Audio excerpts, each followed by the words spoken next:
రాముడు అరణ్యవాసానికి బయలుదేరినటువంటి సందర్భాన్ని, ఆ తమసా నదీ తీరంలో పడుకున్నటువంటి మొదటి రాత్రిని, ఆ తరువాత ఆ తమసా నదిని దాటి అరణ్యంలో ప్రవేశించినటువంటి సందర్భాన్ని, ఆయన్ని అనుగమించినటువంటి పౌరులు, జానపదులు, బ్రాహ్మణులు తిరిగి అయోధ్యానగరానికి చేరినటువంటి విధానాన్ని, వారు రాముణ్ణి తీసుకుని రాకుండా వారు మాత్రమే తిరిగి వచ్చారనేటటువంటి ఖేదంతో వారి భార్యలు పలికినటువంటి బాధతో కూడిన పలుకుల గురించినటువంటి విషయాన్ని నిన్న మీతో నేను ప్రస్తావన చేసి ఉన్నాను. ఆ తరువాత రాముడు వేదశ్రుతి అనబడేటటువంటి ఒక నదిని, గోమతి అనబడేటటువంటి నదిని, స్యందిక అనబడేటటువంటి నదిని దాటి కోసల దేశం యొక్క సరిహద్దుల్లోకి వచ్చాడు. అంటే ఇంకక్కడతో కోసల దేశాన్ని విడిచిపెట్టేస్తాడు. ఆ కోసల దేశాన్ని విడిచిపెట్టేటటువంటి స్థితి దాకా వచ్చినటువంటి రాముడు సుమంతుడి యొక్క రథంలో ప్రయాణం చేస్తున్నాడు. ఇంకా సుమంతుడు తన రథంతో సీతారామ లక్ష్మణుల్ని తీసుకుని వెడుతున్నాడు. ఆ రథం దిగి అయోధ్యానగరం వైపుకి చూస్తాడు. ఒకసారి చూసి ఆయన ఒక మాట అంటాడు, ఆపృచ్ఛేత్వాం పురీ శ్రేష్ఠే కాకుత్స పరిపాలితే దైవతాని చయాని త్వాం పాలయంత్యా వసంతి చ అంటాడు. ఓ అయోధ్యానగరమునకు అధిష్టానమైనటువంటి దేవత, ఓ అయోధ్యా నగరీ స్వరూపములో ఉన్నటువంటి దేవత, నీకు నేను నమస్కరిస్తున్నాను. నేను సంతోషంగా ఈ వనవాసాన్ని పూర్తి చేసి క్షేమంగా తిరిగి వచ్చేటట్టుగా నీవు అనుగ్రహించదవుగాక.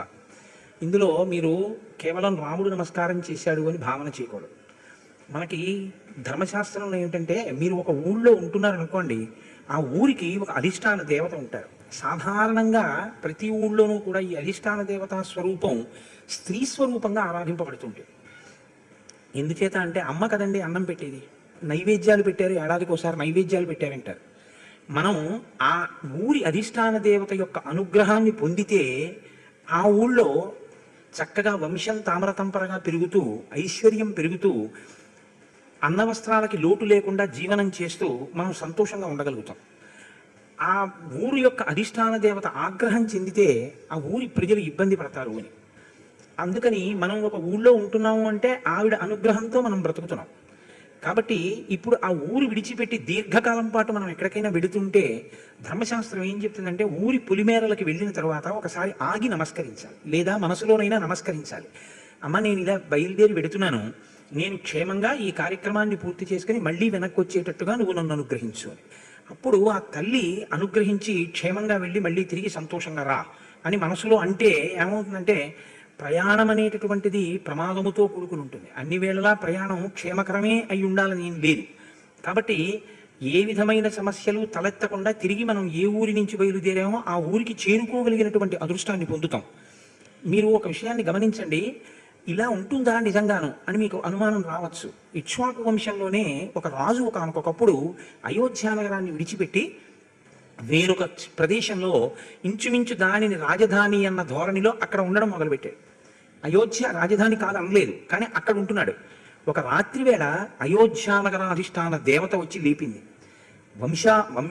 వంశంలో పరంపరాగతంగా మీ వాళ్ళందరూ అయోధ్యానగరంలో ఉండి పరిపాలన చేశారు, నువ్వెందుకు అయోధ్యకి దూరంగా ఉంటున్నావు, నువ్వు అయోధ్యకి తిరిగిరా అని. కాబట్టి ఎప్పుడూ కూడా నగరానికి అధిష్టాన దేవత ఉండడం అన్నది ఉంటుంది. ఛాందసత్వం అనుకున్నటువంటి వాళ్ళు దాని వల్ల పొందేటటువంటి ఉపయోగం ఏమీ ఉండదు. కానీ ఒక ఈశ్వర శక్తి అనేటటువంటిది లోకంలో ఎప్పుడూ ఉంటుంది. ఎవరైతే ఇలాంటివన్నీ ఆ కృతకమైన మాటలండి అంటాడో, ఒక విషయాన్ని తెలుసుకోవాల్సి ఉంటుంది. మన ఊపిరిని మనం తీస్తున్నామా? మన ఊపిరిని మనం తీయట్లేదు. ఎవరి ఊపిరి వాడు తీసింది నిజమైతే ఎవడి ఊపిరి ఆగిపోదు కూడా కదా. చచ్చిపోయే వాళ్ళందరూ అమాయకులైన ఊపిరి ఆగిపోతే పర్వాలేదండి అని ఆపేసుకుంటున్నారా? ఊపిరి ఆడాలనే కొట్టుకుంటున్నారు. మరి కొట్టుకుంటున్నా ఎందుకు ఆగిపోతుంది? 1,000,000 మంది వైద్యులు కూడి వచ్చినా కానీ మరణమయ్యేది వ్యాధి మాన్పలేరు. ఈశ్వర శాసనం ఒకటి ఉంది లోకంలో. ఆ ఈశ్వర శాసనాన్ని, ఆ ఈశ్వరానుగ్రహాన్ని ఎన్ని రకాలుగా మీరు పొందవచ్చో రామచంద్రమూర్తి అయోధ్యకాండలో మనకి చూపిస్తారు. అందుకని ఇది మనం నేర్చుకోవలసిన ఒక మంచి అలవాటు. ఒక ఊరిలో ప్రవేశించిన, ఒక ఊరి నుంచి వెళ్ళిపోతున్నా, అంటే మనం ఉన్న ఊరి నుంచి బయలుదేరి వెడుతున్నా ఆ ఊరి అధిష్టాన దేవతకి ఒక నమస్కారం చేయడం అనేది మంచి సంప్రదాయం. ఇది దృష్టిలో పెట్టుకునే మన వాళ్ళు మనకు ఒక మంచి అలవాటు చేశారు. ఏడాదికి ఒకసారి ఆ ఊళ్ళో ఉన్నటువంటి అమ్మవారికి నైవేద్యాలు పెట్టామంటారు. అమ్మ, మేము పిల్లా పాపలతో ఉండాలని. ఒకవేళ కూతురు పెళ్ళి అయిపోయి అత్తవారింటికి వెళ్ళి కొద్ది దూరంలో ఉందనుకోండి, కాస్త ప్రయాణం చేసి వెడితే అందుబాటులోకి ఉండేటటువంటి స్థితిలో కూతురు ఉంటే ఆ కూతురికి, అల్లుడికి, మనవలకి ఈ ప్రసాదం ప్రత్యేకం ఆ రోజున పంపిస్తారు కూడా తినమని. ఎందుకని అంటే ఆ అధిష్టాన దేవత యందు అంత భక్తి ప్రపత్తులతో బ్రతకడం అనేటటువంటిది ఈ జాతి యొక్క లక్షణం. అందుకే రామచంద్రమూర్తి కూడా అయోధ్యాధిష్టాన దేవతని చూసి నమస్కారం చేసి బయలుదేరాడు. వాళ్ళు గంగా నది ఒడ్డుకి వెళ్ళారు. వెళ్ళిన తరువాత సుమంత్రుడితో ఒక మాట అంటాడు, చీకటి పడిపోతోంది. చీకటి పడిపోతున్నటువంటి సమయంలో అవిదూరాదయం నద్య బహుపుష్ప ప్రవాళనాన్ సుమహానింగుదీ వృక్షో వసామోత్రైవ సారథే. ఓ సారథి, నదికి పెద్ద దూరంగా కాకుండా దగ్గరలోనే అదిగో ఒక పెద్ద ఇంగుదీ వృక్షం కనపడుతోంది, అంటే గార చెట్టు. ఆ గార పిండి ముద్దలు చేసుకుని ఇంకా ఏమీ లేకపోతే ఆ గారపిండి ముద్ద తిని బ్రతుకుతారు. కాబట్టి రాముడు ఆ గారపిండి ముద్దలు తిని బతికాడు కొంతకాలం. ఏమీ దొరకకపోతే ఆ గారపిండి ముద్దే తింటారు ఆకలి తీర్చుకోవడానికి. అందుకని అదిగో ఇంగుదీ వృక్షం కనపడుతోంది, చాలా పెద్ద చెట్టు. ఇవాల్టి రాత్రికి మనం ఆ చెట్టు కింద పడుకుందాం, కాబట్టి రథాన్ని ఆపు అన్నాడు. రథాన్ని ఆపారు. ఆయనలో అయ్యో నేను చెట్టు కింద పడుకుంటున్నానే, ఇంత బతికిన వాడిని, నిన్నటి రోజున తమసా నదీ తీరంలో పడుకున్నాను, ఇవాళ ఒక ఇంగుదీ వృక్షం కింద నేను పడుకోవడం ఏమిటి, ఈ బాధ ఆయనకి ఏం లేదు, నేను ధర్మం పాటిస్తున్నాను. సాయంకాలపు వేళ అవుతోంది, ఆయన వేళ తప్పకుండా సంధ్యావందనం చేస్తాడు. ఆయన సంధ్యావందనం చేసుకున్నాడు అంటే లక్ష్మణుడు కూడా సంధ్యావందనం చేశాడు అనే గుర్తు. కాబట్టి ఇప్పుడు ఆ ఇంగుదీ వృక్షం కింద చేరి వాళ్ళు కూర్చున్నారు. సుమంత్రుడు కూడా వినయంతో వచ్చి అక్కడ కూర్చున్నాడు. ఈలోగా ఆ ప్రాంతాన్ని శృంగిబేరపురము అని పిలుస్తారు. దానికి గుహుడు నిషాదుడు బోయవాడు, ఆయన అధిపతి. తత్ర రాజా గుహో నామ రామస్యాత్మ సమస్సఖ నిషాద జాత్యో బలవాన్ స్థపతిశ్చేతి విశ్రుత. ఆ ప్రాంతాన్నంతటినీ పరిపాలించేటటువంటి బోయవాడైనటువంటి నిషాదుడైనటువంటి గుహుడు, రాముడు అరణ్యవాసం చెయ్యడం కోసమై బయలుదేరి ప్రయాణం చేస్తూ శృంగిబేరిపురాన్ని చేరుకుని గంగానది ఒడ్డుని ఇంగుదీ వృక్షం కింద కూర్చున్నాడు అని విన్నాడు. ఆయన జాతి బోయవాడు. ఆయన చేసేటటువంటి వృత్తి వేట అనేటప్పటికీ మీరు ఒక విషయాన్ని గుర్తుపెట్టుకోవాలి. వేట రెండు రకాలుగా ఉంటుంది. రాజులు వేటాడతారు. ఎందుకు వేటాడాలి అంటే కేవలం వినోదం కోసం కాదు. ఎందుకు వేటాడతారంటే అవి క్రూర మృగముల సంఖ్య పెరిగిపోయి అవి జానపదుల మీద పౌరుల మీద పడి వాళ్ళని కబళించకుండా ఉండడం కోసమని వాటి సంఖ్య తగ్గించడానికి వేటాడతారు. తప్ప వేట అనేటటువంటిది జీవితంలో ప్రవృత్తిగా మారిపోయింది అనుకోండి, అదొక వ్యాపారం కింద. అంటే రోజు అవసరం ఉన్నా లేకపోయినా ఏదో వాటిని కొట్టడం, చంపడం, వాటి చర్మం వలవడం, ఆ మాంసం కొయ్యడం, ఆ మాంసం అమ్మడం, ఆ చర్మాలు తీసుకురావడం, ఇది నేను నోటితో చెప్పినంత తేలికగా ఏం ఉండదు. దీనికి అనుషంగిక ప్రక్రియ ఏమైపోతుందంటే ఆ జంతువుల్ని ఎలా ఆకర్షించాలి, వాటిని ఎలా పట్టుకోవాలి, వాటిని ఎలాగ ఉచ్చు వేయచ్చు, వాటికి ఎలా వల వేయచ్చు, ఏం చేస్తే మనకు బాగా దొరికిపోతాయి, వాటి బలహీనతలు ఏమిటి, వీటి యందు నిష్ణాతులై ఉంటారు బోయేవాళ్ళు. కాబట్టి వాటిని తీసుకొచ్చి అది చాలా క్రూరకర్మ కిందే ఉంటుంది. నేను ఒక పర్యాయం అటువంటి పరిస్థితి ఒకటి చూశాను. ఒక ఉడతలు పట్టుకుని ఉడత మాంసం అమ్మేటటువంటి వ్యక్తి యాదృచ్ఛికంగా, నేను ఒక రోజున ట్రైన్లో వెళ్ళిపోతుంటే, ప్యాసింజర్ ట్రైన్లో రోజు తిరగవలసిన ప్రారంభం ఒకటి వచ్చింది ఒకసారి నాకు జీవితంలో ట్రాన్స్ఫర్ అవడం వల్ల. అందుకని నేను ఆ ట్రైన్లో వెళ్తున్నప్పుడు ఒక పల్లెటూరులో ఆగింది రైలు. ఉడతలు పట్టుకునే వ్యక్తి ఉడతను పట్టుకున్నాను. నేను కాకతాళీయంగా చూస్తున్నాను ఏం చేస్తాడు ఉడతనని. అతను ఏం చేశాడంటే ఉడత కాళ్ళకి తన వేలు చుట్టి దాన్ని ఇలా లాగాడు. లాగితే ఆ కాళ్ళని ఇలా లాగా ఉడతని పక్కన పెడితే ఇంకా ఉడత కదలలేదు. అంటే దాని 4 కాళ్ళు ఆ వేలుకు చుట్టూ లాగితే చచ్చుపడిపోయాయి అనమాట. మీరు చెప్తే నమ్మరు, నాకు 2-3 రోజులు అది అలా స్మృతి పథంలో ఉండిపోయి నాకు అసలు భోజనం చేయించడం కూడా కొంచెం ఇబ్బంది అయ్యేది. అది ఎంత ఖేదపడి ఉంటుంది, నాకు దాని మీదకే దృష్టి వెళ్ళిపోతుండేది. మనకి అలా ఉంటుంది, వాళ్ళకి అది వృత్తిగా ఉంటుంది. అయితే మీరు ఇక్కడ ఒక విషయాన్ని గమనించవలసి ఉంటుంది. వాల్మీకి మహర్షి రామాయణ రచన చేసినప్పుడు గుహుడితో రాముడికి పరిచయం ఎక్కడైనా ఏర్పడింది అని మనకు ఎక్కడా చెప్పలేదు. రాముడు ఈ ప్రాంతానికి వచ్చాడని కానీ, విశ్వామిత్రుడితో వెడుతున్నప్పుడు గుహుడితో ఎప్పుడైనా కలిపి గడిపాడని కానీ, గుహుడికి రాముడికి అంత పెద్ద ప్రేమతో కూడుకున్నటువంటి వ్యవహారాలు ఏవో ఉన్నాయని, వాళ్ళిద్దరూ మాట్లాడుకున్నారని, కలిసి గడిపారని మనకి ఎక్కడే చెప్పలేదు. కానీ ఇక్కడ మాత్రం అకస్మాత్తుగా ఆయన అన్నారు, రామస్యాత్మ సమస్సఖ అన్నారు. ఆత్మతో సమానమైనటువంటి స్నేహితుడు. ఎలా కుదురుతుందండి? అందులోనే తత్ర రాజా గుహో నామ రామస్యాత్మ సమస్సఖ నిషాద జాత్యో బలవాన్, బలవంతుడైనటువంటి వాడు, నిషాద జాతికి చెందినవాడు, ప్రభువు, బోయవాడు ఆ ప్రాంతాన్ని పరిపాలిస్తూ ఉంటాడు. ఆయనకి రాముడికి స్నేహం ఉంది అంటే పోనీ ఏదో ఉంది. ఆత్మసమస్సఖ, ఆత్మతో సమానమైనంత స్నేహం, అంత గొప్ప స్నేహం ఎలా కుదురుతుంది? రాముడు గుహుణ్ణంతలా ప్రేమించేశాడు కాబట్టి అది రాముడి సౌజన్యము అని చెప్పడం అంత తేలిక అని నేను అడుగుతాను. అది నోటితో చెప్పినంత తేలిక కాదు, అక్కడ ఏదో ఉంది, మీరు అది పట్టుకోవలసి ఉంటుంది.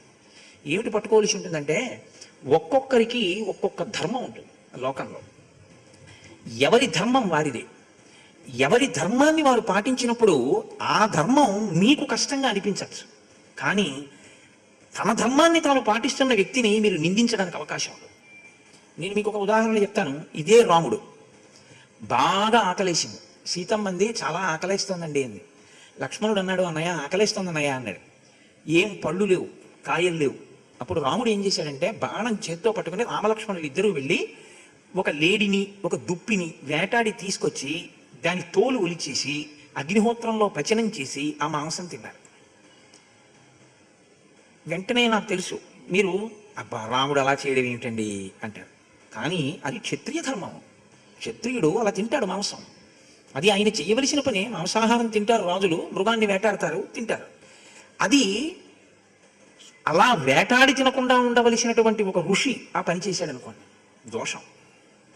దోషి నీళ్లు తాగి పడుకోవాలి, ఒక పండు తిని పడుకోవాలి. ఇంకా కుదరలేదనుకోండి, ఆగలేకపోతే శరీరాన్ని నిలబెట్టడం కుదరట్లేదనుకుంటే భవతి భిక్షాందీహి అని 4 ఇళ్ల ముందుకు వెళ్ళాలి తప్ప మృగాన్ని వేటాడి తినడం ఒక ఋషికి ధర్మంగా ఉండదు. ఎవరి ధర్మం వారిది అని మీరు తెలుసుకోవలసి ఉంటుంది. ఎవరి ధర్మంలో వారుండి ఆ ధర్మంలో తాను ఉంటూ, అందుకే గీతాచార్యుడు ఒక మాట అంటాడు, ఎవరి ధర్మం వాడు పాటిస్తున్నవాడు తన ధర్మంలో తాను మరణించినా ఉత్తమమే. పరధర్మో భయావహ. పరధర్మాన్ని పట్టుకోవడం తప్పు. కాబట్టి ఇప్పుడు గుహుడు ఒక ఋషిగా ఉండాలని మీరు కోరుకోవడం తప్పు. గుహుడు గుహుళ్లా ఉండడం ఒప్పు. ఆయన బోయవాడు కాబట్టి ఆయన వేటాడితే మీకేమిటి బాధ? ఆయన బోయవాడు, ఆయన వేటాడతాడు. అంతేకాని చిచి క్రూరుడు అలాగే వేటాడతాడు అని అనడం తప్పసం. బోయవాడు అన్నాక వేటాడండి. కాటికాపరి ఉన్నాడండి, కాటికాపరి దిక్కుమల్లాడు, ఆ వల్లకాట్లోనే ఉంటాడు, అక్కడే అన్నం తింటాడు. నేను మా అమ్మగారు శరీరం విడిచిపెట్టేసినప్పుడు నేను చూశాను.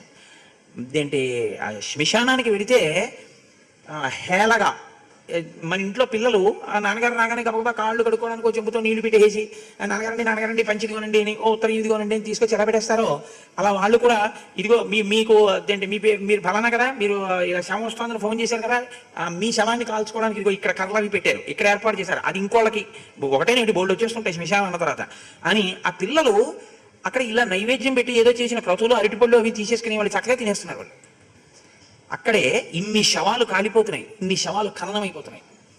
ఆయన తన భార్యాబిడ్డలతో కలిసి చక్కగా వంట చేసుకుని భోజనం చేస్తున్నాడు. ఏదో కబురు చేస్తే 1 నిమిషం భోజనం చేస్తున్నాను వస్తానని చెప్పండి అని. అంటే అదేంటంటే అలా ఎలాగంటే అక్కడ అన్నం ఎలా తిన్నారంటే అని మీరు అనకూడదు. అది ఆయన వృత్తి, అది ఆయన ధర్మం. ఆయన ధర్మం ఆయన పాటిస్తున్నాడు, మీరు సంతోషించారు. ఇది మీరు రాముడి కోణంలో చూడవలసినటువంటి మాట. రాముడు ఎప్పుడు ఏం చూస్తాడో తెలుసా? నీ ధర్మంలో నువ్వు ఉన్నావా? ఆ ధర్మాన్ని తప్పితే రాముడు ఒప్పుకోడు. ఎందుకు వాలిని చంపాడు? వాలి తన ధర్మం నుంచి పక్కకు అడిగేశాడు, చంపేశాడు. అదే వాలి అధర్మంలో ఉండకపోతే చంపడం. అది రాముడు అంటే. బోయవాళ్ళ బతికితే మీరు దాన్ని పెద్ద వర్ణన చేసి ఏదో నిషాదుడు అక్కడి నుంచి గుహుడు చాలా తప్పు, ఇలాంటివాడు అలాంటివాడు రాముడే ఉదారుడు అన్నట్లు మీరు మాట్లాడకూడదు. ఆయన ధర్మంలో ఆయన ఉన్నాడా లేదా? రాముడే అంగీకరించాడు, మీకెందుకు ఆ బాధ? అలా ఉండకూడదు. అమ్మ ఆలస్యంగా వస్తే మీరు వెనక్కి కూర్చోవాలి, అలా ముందుకు వచ్చి కూర్చోకూడదు. కాబట్టి నిషాదుడైనటువంటి వాడు నిషాదుడిగా బోయవాడిగా జీవితాన్ని గడపడం దోషభూయిష్టం కాదు. ఆయన ధర్మంలో ఆయన ఉన్నాడు. కాబట్టి ఆ ధర్మాన్ని మనం ఎప్పుడూ చూడాలి. ఈ దృష్టికోణం మీరు బాగా అలవాటు చేసుకోవాల్సి ఉంటుంది. ఇది ఏమవుతుందో తెలుసా అండి, సమాజంలో అక్కడే కలగాపలగం అవుతుంటుంది. ఎవరి ధర్మం వాళ్ళని పాటించనివ్వాలి తప్ప వాళ్ళ ధర్మంలోకి మీరు జోక్యం చేసుకుని నువ్వు ఇలా ఉండవద్దని చెప్పకూడదు. నువ్వు ఇలా ఉండి అభ్యున్నతిని ఎలా పొందొచ్చో నువ్వు చెప్పాలి. నువ్వు ఎలా ఉండాలో అలా నువ్వు ఉండాలి. నువ్వు అలా ఉండడం విషయంలో నీ ధర్మాన్ని వాళ్ళు పాడు చేయకూడదు, వాళ్ళ ధర్మాన్ని నువ్వు పాడు చేయకూడదు. ఎవరి ధర్మం వాళ్ళు చేసుకునేటట్టుగా చెయ్యాలి. అదే నిజమైనటువంటి ధార్మికమైనటువంటి ఆలోచన. మీరు జాగ్రత్తగా చూస్తే రాముడు ఎప్పుడు ఇదే చూస్తాడంతే. వాడి ధర్మంలో వాడు ఉన్నాడా? నిషాదుడు ఆయన ధర్మంలో ఆయన ఉన్నాడు. ఇంకా సుహృత్ ఎలా అయ్యాడు? రాముని యందు ప్రేమ ఉంది, బోయవాడిగా జంతువులను చంపుతాడు, రాముడిని ప్రేమిస్తాడు. ఇంకా ఎప్పుడు వీళ్ళిద్దరూ కలుసుకున్నారు అన్న విషయం అంటారా? ఎక్కడో కలుసుకుని ఉండుంటారు, ఎప్పుడో ఏదో రామదర్శనానికి వచ్చి ఉంటాడు. కానీ అతను రాముడి మీద చూపించినటువంటి ప్రేమకి రాముడు కూడా పరవశుడయ్యాడు. బోయవాడైతే అయ్యాడు, నా ఇంత ప్రేమ ఉన్నవాడు కాబట్టి బాగా చేరికయ్యాడు. మీరు చూడండి, సమాజంలో చూస్తుంటారు ఒక్కొక్కసారి అందరికన్నా కూడా చాలా ముఖ్యమైన వ్యక్తిగా ఎవరు మారిపోతారు అంటే మీరు ఊహించడానికి వీలు లేనంత రీతిలో చాలా అట్టడుగున ఎక్కడో ఒక స్థాయిలో ఉన్నటువంటి వ్యక్తి యజమానికి అంత దగ్గర అవుతాడు. యజమానికి అంత దగ్గర అవడానికి కారణం ఏమిటంటే ప్రధానం ప్రేమ. ఆ ప్రేమ దగ్గర చేస్తుంది. అందుకే ఎప్పుడూ కూడా ప్రేమ అనేటటువంటి మాట స్నిగ్ధ, అది అంటుకుని ఉండేటట్టు చేస్తుంది. ఆ ప్రేమ అంటుకోకుండా మీరు ఉండలేరు ప్రేమ ఉంటే. ఇది వాళ్ళిద్దరి మధ్య కలిసింది. ధర్మం ఎవరి ధర్మం వాళ్ళు చేస్తున్నారు. రాముడు తన ధర్మం పాటిస్తున్నాడు, నిషాదుడు తన ధర్మం పాటిస్తున్నాడు. తన ధర్మాన్ని తాను పాటించి ఇంకోటి తన ధర్మం పాటిస్తే పెదవి విరవలసిన అవసరమే ఉంది. రాముడు విరవడు, మనం విరవకూడదు. ఇది గుహుడి విషయంలో చాలా జాగ్రత్తగా మీరు పట్టుకోవలసినటువంటి విషయం. రాముడు ఎప్పుడు ఇష్టపడేదదే, నీ ధర్మంలో నువ్వు ఉన్నావా, ఇది రాముడు చూస్తూ ఉంటాడు. మీ ధర్మంలో మీరు ఉంటే మీరు రాముడి యొక్క అంతేవాసి అయిపోతారు. మీ ధర్మాన్ని మీరు వదిలిపెట్టేస్తే రాముడు అంగీకరించాడు. ఎవరెవరు వాళ్ళ వాళ్ళ ధర్మాన్ని వదిలిపెట్టేశారో వాళ్ళందరినీ ఆయన తెగటార్చాడు. ఎవరెవరు వాళ్ళ ధర్మంలో వాళ్ళు నిలబడ్డారో వాళ్ళందరినీ ఆయన అంగీకరించాడు. అయితే రామావతారానికి ఉన్న చాలా గొప్ప విశేషం ఏంటంటే ఆయన నరుడిగా వచ్చాడు. అందుకే ఎప్పుడు ఈశ్వరుడిగా మీకు ప్రవర్తించి చూపించాడు. నరుడు కాబట్టే ధర్మం కోణంలో చూశాడు. ఆయన మారడానికి అవకాశం ఇస్తాడు రాముడు. ఇది మీరు బాగా గుర్తుపెట్టుకోవాలి. రాముడు మారడానికి అవకాశం ఇస్తాడు. ఒకసారి కాదు, 100 మార్లు ఇస్తాడు.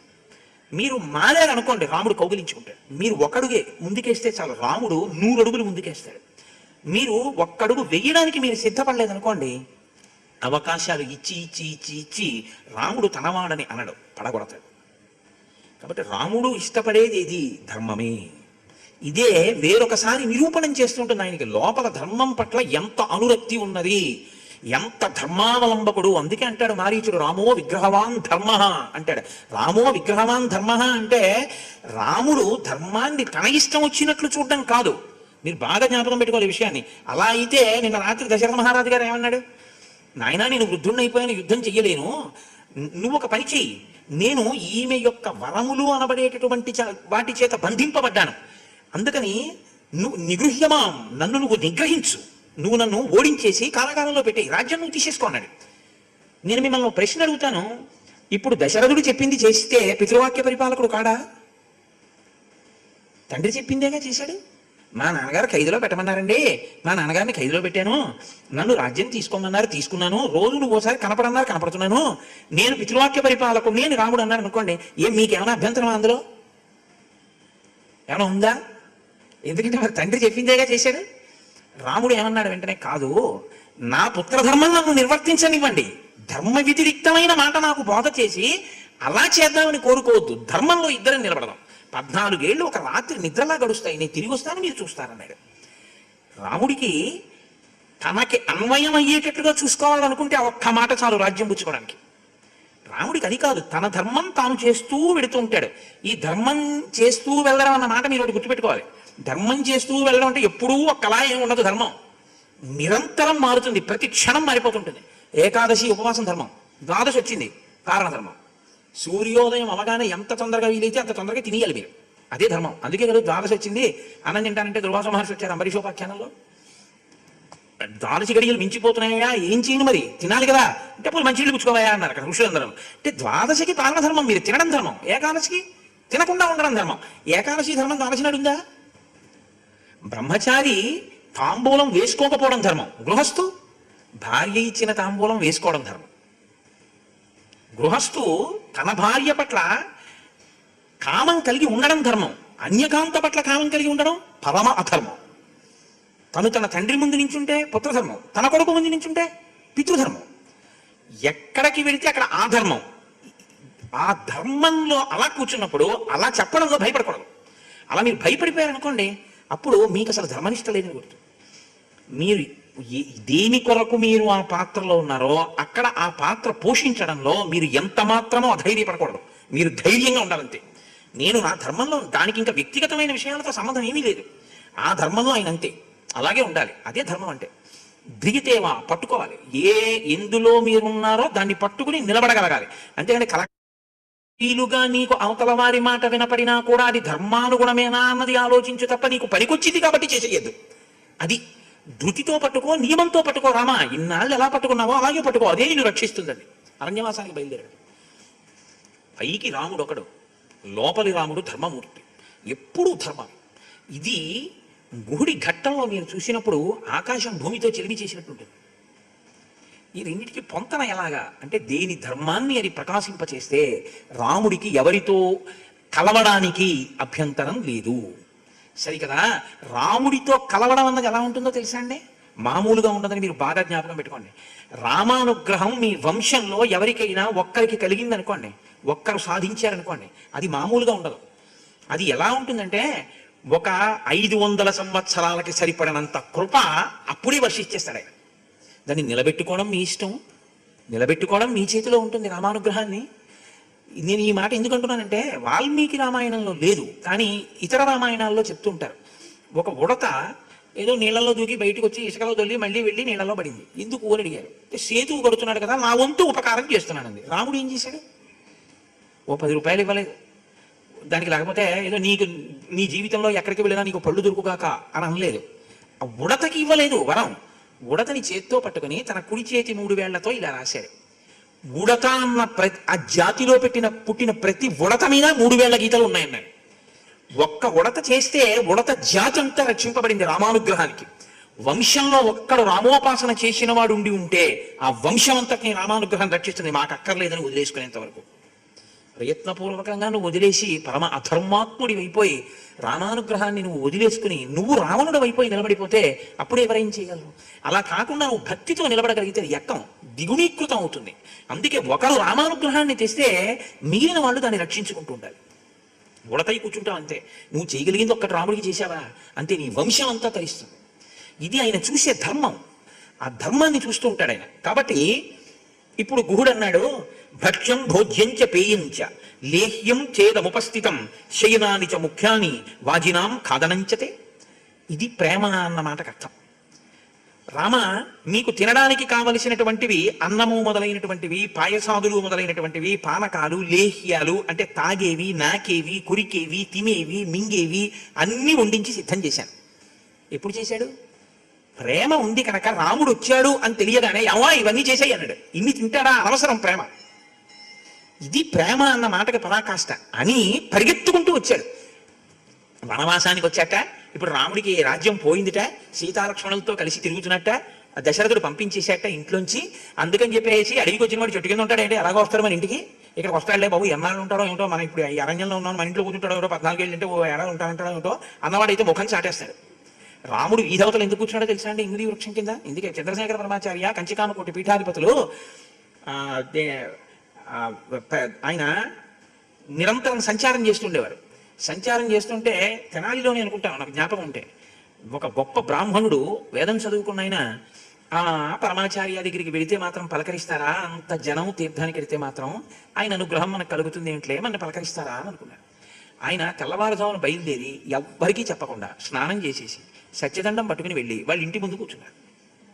అసలు ఆయన వెళ్ళలేదు ఏమీ అనలేదు, ఆయన మనసులో అనుకున్నారు అంతే.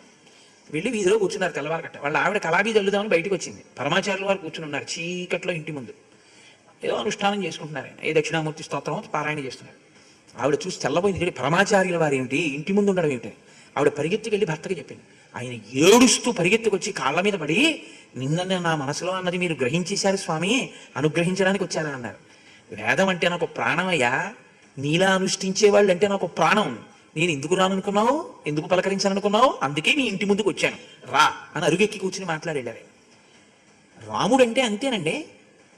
మహాపురుషులైనటువంటి వారి స్థితి అలా ఉంటుంది, అంత వినయంగా ఉంటుంది, అంత గౌరవంగా ఉంటుంది. చంద్రశేఖర భారతీ స్వామి వారు శివగిరి పీఠాధిపత్యం వహించిన ఆయన కావడి వెళ్ళారు. శిష్యులందరూ లేచి చంద్రశేఖర భారతీ స్వామి వారు వస్తుంటే గురు స్తోత్రం చేస్తారు కదా, చేసి కాళ్ళ మీద పడడం కోసం లేచి నించున్నారు. ఆయన రాగండి, ఇక్కడ ఎవరు గురువు లేడు, శంకరులు ఒక్కరే గురువు, ఇది జగద్గురువులు పుట్టిన ప్రదేశం, ఇక్కడ శంకర భగవత్పాదులు ఒక్కరే, మీరైనా నేనైనా ఆయనకే నమస్కారం, మీరు నాకు చెయ్యొద్దు ఇక్కడ అన్నారు. అది వినయం. ఎంతటి మహాపురుషుడు చంద్రశేఖర భారతీ స్వామి వారు అంటే లోపల ఆ భక్తి, ఆ ప్రేమ ఉంటే అది ప్రకటనం కాకుండా ఉండదు. కాబట్టి ఇప్పుడు నేను అన్నీ వండించాను రామ, అన్నీ వండించానన్న మాటలో అందం చూడండి. ప్రేమ ఆత్మసమస్సఖ. ఆయన బోయేవాడైతే నీకేమిటి బాధ? ఆయన ఏమంటున్నాడో చూడండి. మీ రథానికి కట్టినటువంటి గుర్రాలకి గడ్డి కూడా సిద్ధం చేశాను. మీరు తినడం కాదు, మిమ్మల్ని తీసుకొచ్చినటువంటి ఆ గుర్రాలకు కూడా నేను గడ్డి పెట్టుకుంటాను. ఇది ప్రేమ అంటే. ఎంత గొప్ప మాటలండి. అంటే రాముడు అన్నాడు, నాయనా గుహమేవం బ్రువాణంతు రాఘవ ప్రత్యువాచ అర్చితాశ్చైవ హుష్టాశ్చ భవతా సర్వధామయం పద్భ్యాం అభిమాశ్చైవ స్నేహ సందర్శనేనచ. ఇంకేం చేయాలయ్యా గుహ? నా కోసం అన్ని వండించావు, నా కోసం కాలినడకన పరిగెత్తుకొచ్చావు. కాలినడకన ఎందుకు రావాలి? గుహుడు కూడా రావాలంటే ఏదో ఒకటి ఎక్కి రాగలడం. ఆయన నిషాదులకు ప్రభువు అక్కడ. నా స్వామి, నా స్నేహితుడు కాలినడకన పెడతాడు ఇంక ఈ తర్వాత. ఆయన ఇక్కడికి రథంలో ఉంచి ఉండొచ్చు. గౌరవం అంటే నేను ఆయన దగ్గరికి కాలినడకన వెళ్ళాలి, అంతేకాని నేను ఆయన దగ్గరకి కూడా వాహనం మీద ఎలా పెడతాను? ఆయన చెట్టు దగ్గర దాకాను. అందుకని నా కోసం నడిచొచ్చావు, ఇంత గౌరవం చూపించావు, ఇన్ని చేయించానంటున్నావు, ఇంకేం కావాలి? నాకు చెయ్యవలసినవన్నీ చేసేసినట్టే. నేను మీతో మనవి చేశా, ఈ ఆతిథ్యం గురించి చాలా చోట్ల ఉంటుంది రామాయణంలో. ప్రేమగా పెట్టినటువంటి కబళం అమ్మ చేత్తో పెట్టిన అన్నం లాంటిది. ఎంత భోజనం మీరు పెట్టినా దాని వెనక ప్రేమ లేకపోతే దానిలో ఏమీ ఉపయోగం ఉండదు. ఏదో వచ్చాడు కర్మగారి, వీడొచ్చాడు ఏమిటి అని పెట్టిన అన్నం తినబుద్ధీదు. కౌసల్య ఒక చోట ఒక మాట అంటుంది, అటువంటి భోజనాన్ని పవిత్ర జీవితం గడిపే వారు అంగీకరించాలి ఉంటుంది. కాబట్టి ఇప్పుడు ఈ మాటలు రామచంద్రమూర్తి అని ఆయన అన్నాడు, అశ్వానాం ఖాదనేనాహం అద్ధీ నాణ్యేన కేనచిత్ ఏతావాతత్ర భవతా భవిష్యామి సుపూజితః ఏతావతాత్ర భవతా భవిష్యామి సుపూజితః. నువ్వు నన్ను బాగా పూజించినట్లే నేను ఇప్పుడు అవన్నీ తినను. నాకు నేను ఉన్నటువంటి స్థితి, నేను ఉన్నటువంటి ధర్మం దాన్ని అంగీకరించదు. కాబట్టి నాయన, మా తండ్రి గారి గుర్రాలవి, మా తండ్రి గారికి అవంటే చాలా ప్రేమ, ఆ గుర్రాలకి గడ్డి పెట్టు. రాముడు ఎప్పుడూ తన గురించి ఆలోచించేటటువంటి వాడు కాడు, సర్వభూత హితేరతః. అందుకే రామాయణం చదివి చదివి రామానుగ్రహం పొందినటువంటి వాళ్ళని మీరు గమనిస్తే ఎప్పుడూ కూడా ఎక్కడో ఉన్నటువంటి వాడిని కూడా, అయ్యా భోజనం చేశారా, సంతోషంగా ఉంటున్నారా, సుఖంగా ఉంటున్నారా అని అడుగుతారు. మీరు చూడండి, రామాయణంలో రాముడు ఎవరిని కలవనివ్వండి ప్రశ్న వేస్తాడు. సుఖంగా ఉన్నారా, సంతోషంగా ఉన్నారా అంటారు. వెళ్ళిపోయేటప్పుడు రాముడు ఎప్పుడు ఎవరితో మాట్లాడినా ఎలా మాట్లాడతాడో తెలుసా అండి? వాళ్ళు ఎందులో ఉన్నారో దాని కర్తవ్యాన్ని గుర్తు చేస్తాడు. చాలా జాగ్రత్త సుమా, తేలిక అనుకుంటున్నావేమో, చాలా కష్టం, నువ్వు ఉన్నటువంటి విషయం చాలా జాగ్రత్తగా నిర్వహించాలి నాయన, పూనికతో చేసుకోసుమా అని చెప్పి వెళ్తాడు. అంతేకాని నీకేం పర్వాలేదు నేనున్నాను అంటూ ఉండడం. ఇప్పుడు నిర్లక్ష్య ధోరణి వస్తుంది తెలుసా అండి? అలా చెప్పకూడదు, ఎప్పుడు చెప్పకూడదు. నీకేం పర్వాలేదు నేనున్నాను కదా అన్న మాట ఎప్పుడు అనకూడదు. అలా మీరంటే అవతలవాడు ఏం చేస్తాడో తెలుసా? పురుషకారమునందు వైక్లభ్యం పొందుతాడు. నాకేమిట్లే అన్న ధోరణి వస్తుంది, అలా అనకూడదు. నాయన జాగ్రత్త, నువ్వు నిర్వహించే కర్తవ్యం అటువంటిది, కాబట్టి నువ్వు పూనికతో ఉండాలి సుమా అని ఆయనకి చెప్పి నువ్వప్పుడు ఈశ్వరుణ్ణి ప్రార్థన చేయాలి. ఆయనకి ఈశ్వర నువ్వు అనుగ్రహాన్ని ప్రసరించు అని నువ్వు ప్రార్థన చేయాలి. అంటే నీకు నేను ఉన్నానని చెప్పకూడదు. అలా చెప్పడం దోషభూయిష్టం అవుతుంది. అలా అన్ని వేళలా ఇంకా అదే పనిగా అదే మాటగా అస్తమానం అలా చెప్పుకుంటూ వెళ్ళిపోతారు. ఏదో గౌరవం వచ్చేస్తుంది, కీర్తి వచ్చేస్తుంది అనుకుని అలా మాట్లాడకూడదు. రామాయణం మీరు బాగా చదివితే రాముడు ఎలా పలకరిస్తాడో, వెళ్ళిపోతూ ఎలా మాట్లాడతాడో, మధ్యలో ఎలా మాట్లాడతాడో, దేని గురించి ఎలా మాట్లాడతాడో మీకు బాగా బోధపడితే అసలు మాట తీరే మారిపోతుందండి. రామాయణంలో ప్రతి శ్లోకము ఒక అమృత భాండమే. కాబట్టి భవిష్యామి సుపూజితః, నీవు నాకు చాలా గొప్ప పూజ చేసినట్లే, కాబట్టి వాటికి ఆ ఆహారమును ఏర్పాటు చెయ్యి అన్నాడు. అన్న తర్వాత మరునాడు ఆ రాత్రి అక్కడ పడుకున్నారు. పడుకోవడం అనేటటువంటి ప్రసక్తి వచ్చినప్పుడు మీరు ఒకటి గమనించవలసి ఉంటుంది. నిషాదులైనటువంటి వారు, అంటే బోయవారైనటువంటి వారు పెద్ద సంస్కృతితో ఉన్నటువంటి వారై ఉండాలి అని మీరు ఆలోచించకూడదు. రాముడిటువంటి వాడు పుంసామోహన రూపాయ పుణ్యశ్లోకాయ మంగళం. రాముణ్ణి మగవాళ్లే చూద్దాం అనుకుంటారు. సీతమ్మో అసలు ఆవిడ్ని సూర్యచంద్రులే చూడలేదు అని చెప్పి మనకి అయోధ్యకాండలోనే పౌరులు అన్నారు. అంతటి మహాసౌందర్యవతి, మహాపతివ్రత. ఇప్పుడు రాముడు హంసతూలికా కల్పాల మీద పడుకుని వీణావాద్యం వినపడుతుండగా నిద్రపోయేటటువంటి స్వభావం ఉన్నవాడు. అలా నిద్రపోయే స్వభావం ఉన్న వ్యక్తి మనసులో బాధ అన్నది ఉందనుకోండి, ఆయన పడుకోలేడు. మీరు ఎప్పుడు గుర్తుపెట్టుకున్నారు, మనసులో చాలా ఏదైనా బెంగ కానీ, బాధ కానీ, భయం కానీ, ఈ మూడు ఉంటే నిద్ర పట్టదు. మనసు వైపు నుంచి, శరీరం వైపు నుంచి రుగ్మత ఉంటే పట్టదు. మహాభారతంలో విదురుడు నిద్ర పట్టట్లేదంటే ధృతరాష్ట్రుడితో మాట్లాడుతూ అంటాడు. కాబట్టి ఇప్పుడు రాముడు పడుకున్నాడు. దేని మీద పడుకున్నాడు? ఆహారమే తినన్నవాడు కల్పన ఏర్పాటు చేశాను పడుకో అంటే పడుకోడుగా. నాకు ఒక నియమం ఉంది, కాబట్టి నేను ఈ చెట్టు కింద పడుకుంటానన్నాడు. ఇంగుదీ వృక్షం కింద చెట్టు కింద పడుకుంటాను అంటే ఆ చెట్టు కింద ఇతపూర్వం ఏవేవి తిరిగాయో అది ఎలా ఉందో దాన్ని తుడిపిస్తారా, కడిగిస్తారా? ఇప్పుడు మీరు అకస్మాత్తుగా 4 ఆకులు తెచ్చి అక్కడ పడేశారు. పడేసి దాని మీద ఏం చేశారంటే కొంచెం మెత్తగా ఉంటుందని ఆ కింద కొంచెం ఏదో మెత్తగా ఉండేటటువంటి ఈనెల వంటివి వేసి దాని మీద ఆకులు వేశారు. వేసి పడుకోమన్నారు. పడుకోమంటే రాముడు పడుకున్నాడు. ఎలా పడుకున్నాడని చెప్తున్నారు మహర్షి? తన చెయ్యి తన తల కింద పెట్టుకు పడుకున్నాడు. ఎందుకని? సుఖంగా మెత్తటి తలగడల మీద తలపెట్టుకుని అలవాటు ఉన్నటువంటి రాముడు ఇప్పుడు తలగడ లేదు. కాబట్టి తలగడ లేదన్న భావన లేకుండా తన గుండ్రని మెత్తని చెయ్యినే తన తల కింద పెట్టుకుని పడుకున్నాడు.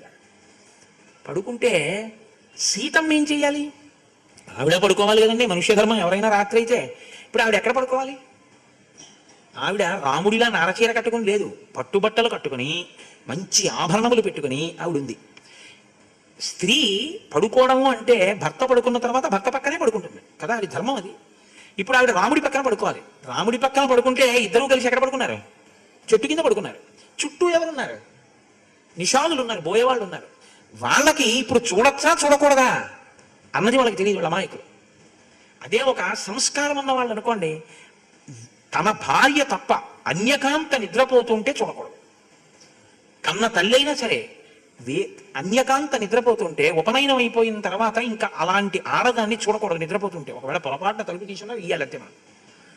కాబట్టి ఇప్పుడు ఇది సంస్కారము, ఆ స్థితి ఉన్నవాళ్ళు అయితే చూడరు. బోయేవాళ్ళు కాబట్టి ఏం చేస్తారు? రాముడు ఎలా పడుకున్నాడో, సీతమ్మ ఎలా పడుకుందో వాళ్ళ హృదయంలో కల్మషం ఉండదు.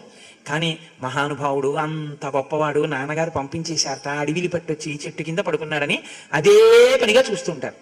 నిజంగా రాముడు ఏమిటో వీళ్ళందరూ చూడు ఎలా చుట్టూ చేరారో అనుకుంటే నిద్రపోగలడా?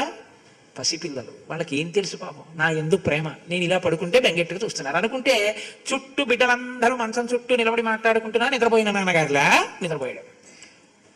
సీతమ్మ ఏం చేసింది? సీతమ్మ నిద్రపోయింది. ఇది సీతారాముల ధర్మం అంటే. అంటే కడుపులో ఈయనకి బెంగేం లేదు, ఇదేమిటి నేను ఇలా పడుకున్నానన్న బెంగేం లేదు.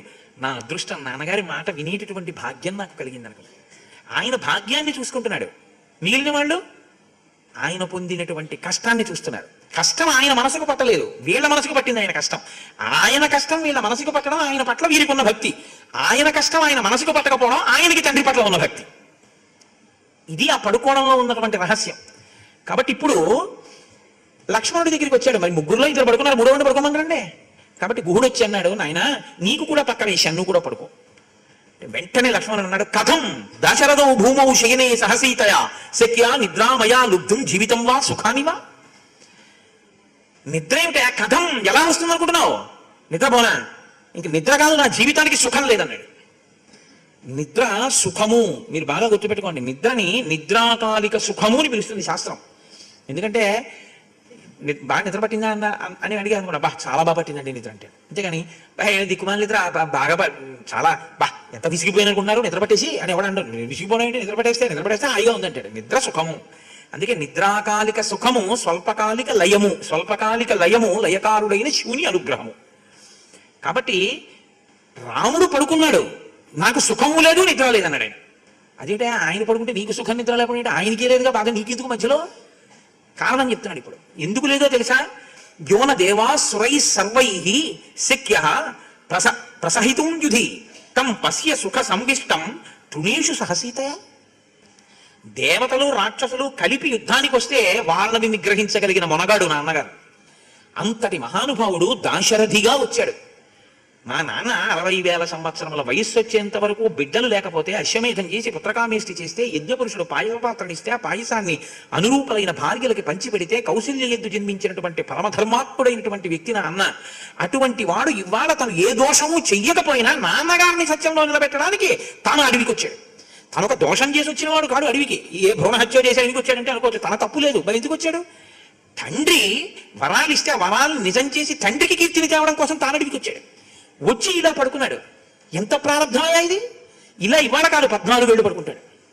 ఇది చూస్తూ మా తల్లి సీతమ్మ కష్టం చూస్తూ వాళ్ళు ఇలా పడుకుంటున్నారు అన్న బాధ నాకుంటే నేను ఎలా పడుకోగలనయా? ఇది లక్ష్మణుడి భక్తి. ఇది ముగ్గురి భక్తిని చెప్తుంది ఏకకాలంలో. సీతారాములు పడుకున్న ఒక్క పడక ముగ్గురి భక్తిని చెప్తోంది. అయ్యయ్యో వీళ్ళు పడుకున్నారని గుహుడి ప్రేమ, నాన్నగారి మాట నిలబెట్టి పడుకున్నారని రాముడికి పట్టిన నిద్ర. అయ్యో సీతారాములు అలా పడుకున్నారు, వాళ్ళు అలా పడుకోవడమా అని పడుకోలేనటువంటి ప్రేమ లక్ష్మణమూర్తి ప్రేమ. కాబట్టి ఈ మాటలు అన్నాడు. అన్న తర్వాత మరునాడు ఉదయం అయింది, లేచాడు, సంధ్యావందనం చేసుకున్నాడు. రామచంద్రమూర్తి అన్నాడు, నాయన నువ్వు వెంటనే బయలుదేరి మనం ఈ గంగానదిని దాటి వెళ్ళవలసి ఉంటుంది. కాబట్టి ఆ గుహుడితోటి మనం గంగ దాటడానికి కావలసినటువంటి పడవ ఏర్పాటు చేయమని చెప్పు అన్నాడు. సరే తప్పకుండా అలా ఏర్పాటు చేయమని చెప్తానన్నాడు. గుహుడితో చెప్పాడు. చెప్పిన తర్వాత రామచంద్రమూర్తి దగ్గరికి వచ్చి సుమంత్రుడు, అప్పటి వరకు రథం నడిపాడు కదండి, ఇప్పుడు గంగ దాటి వెళ్ళిపోతున్నారు. అయ్యా మీరు గంగ దాటి వెళ్ళిపోతున్నారు, నాకేమి ఆజ్ఞ అని అడిగాడు.